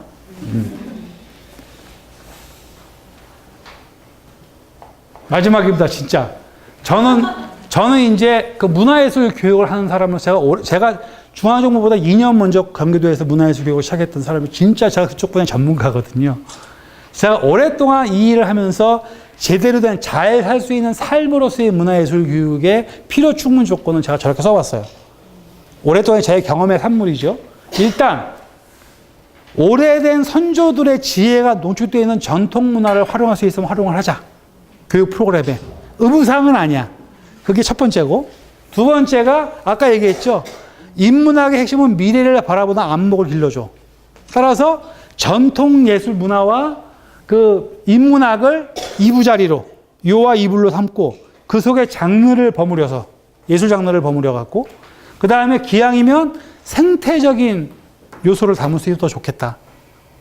그래서 최근에 제가 이 조언을 받아들인 그 남양주의 조한초등학교의 그 얼마 전에 퇴직하신 이중규 교장 선생님은 제 조언을 받아들여갖고 학교 앞에 있는 논을 학교가 사가지고 아이들한테 그 논농사를 시킵니다. 그걸 문화예술 교육을 활용하시는 거예요. 엄청나게 좋아해요, 애들. 그래서 그게 생태와 노작활동, 몸을 쓰는, 사실은 제가 아까 소개했던 그 러시아 톨스토이 학교 같은 경우에는 초등학교 5학년 때까지 무용이 의무 과정이에요. 왜? 한참 신체 발육이 왕성한 아이들을 끊임없이 무용을 통해서 신체 발육을 자극을 주고 하는 거야. 대한민국은 지금 그거 다 없애고 있잖아. 거꾸로 가고 있다고요. 큰일이에요, 사실은. 저는 그래서 여러분들이 이 마을 학교에서 성인이 됐든 아이들이 됐든 어떤 이런 식의 문화예술활용 교육 프로그램을 할 때 생태적인 요소와 노작 활동을 반드시 했으면 좋겠고, 특히 그게 일상의 삶의 한 요소처럼 되어 있는 생활문화적 요소가 되면 더 좋겠다. 특별히 이벤트가 아니라 일상적으로 놀고 즐길 수 있는 생활문화의 어떤 연장이었으면 참 좋겠다라는 것이고, 그게 결국은 이렇게 도시에 놀러 가서 이래서 이벤트로 체험하는 것이 아니라 내가 살고 있는 지역에서 마을 단위로 만들어지고 하는 게 좋겠다. 저는 이제 그런 의미에서 뭐 사실은 이미 여러분들은 많은 부분을 구현하고 있는 요소기도 합니다만, 저는 어쨌든 저는 아직 일부러 제가 여러분들한테 문화예술 교육에 대한 다양한 정의에 대한 고민과 관점에 대한 설명 일부러 안 드렸어요. 왜냐하면 오해가 많을 수 있어서. 그러니까 다만 문화예술 교육은 예술 기능 교육은 아니에요. 전문가로 가든 아마추어로 남든 기능은 필요해. 기능을 익혀야 기타를 칠 수 있고, 기능을 익혀야 공연도 할 수 있고, 그런 거야. 그러니까 예능 교육이 나쁘다가 아니라 문화예술 교육이라는 관점을 갖는 순간 예능 능력, 기술적인 것만 가르치는 것으로 끝나는 것은 문화예술 교육이라고 하면 안 된다. 그거를 활용해서 다른 어떤 인문학적 감수성이나 인성의 어떤 확장이나 이런 것들을 유도하는 장치가 있으면 참 좋겠다라는 거고, 그런 의미에서 지금 여러분 각자가 하고 있는 직접적인 예술 체험 활동도 중요하고 의미가 있지만, 그걸 통해서 다른 어떤 교육적인 효과를 만들어낼 수 있는 장치까지 있으면 훨씬 더 아름답겠다라는 것이고, 제 바람은 제가 다음에 와서 여러분들의 그런 아름다운 실천 사례가 만들어내는 놀라운 감동을 제가 학습하고 가기를 기대하겠습니다. 고맙습니다.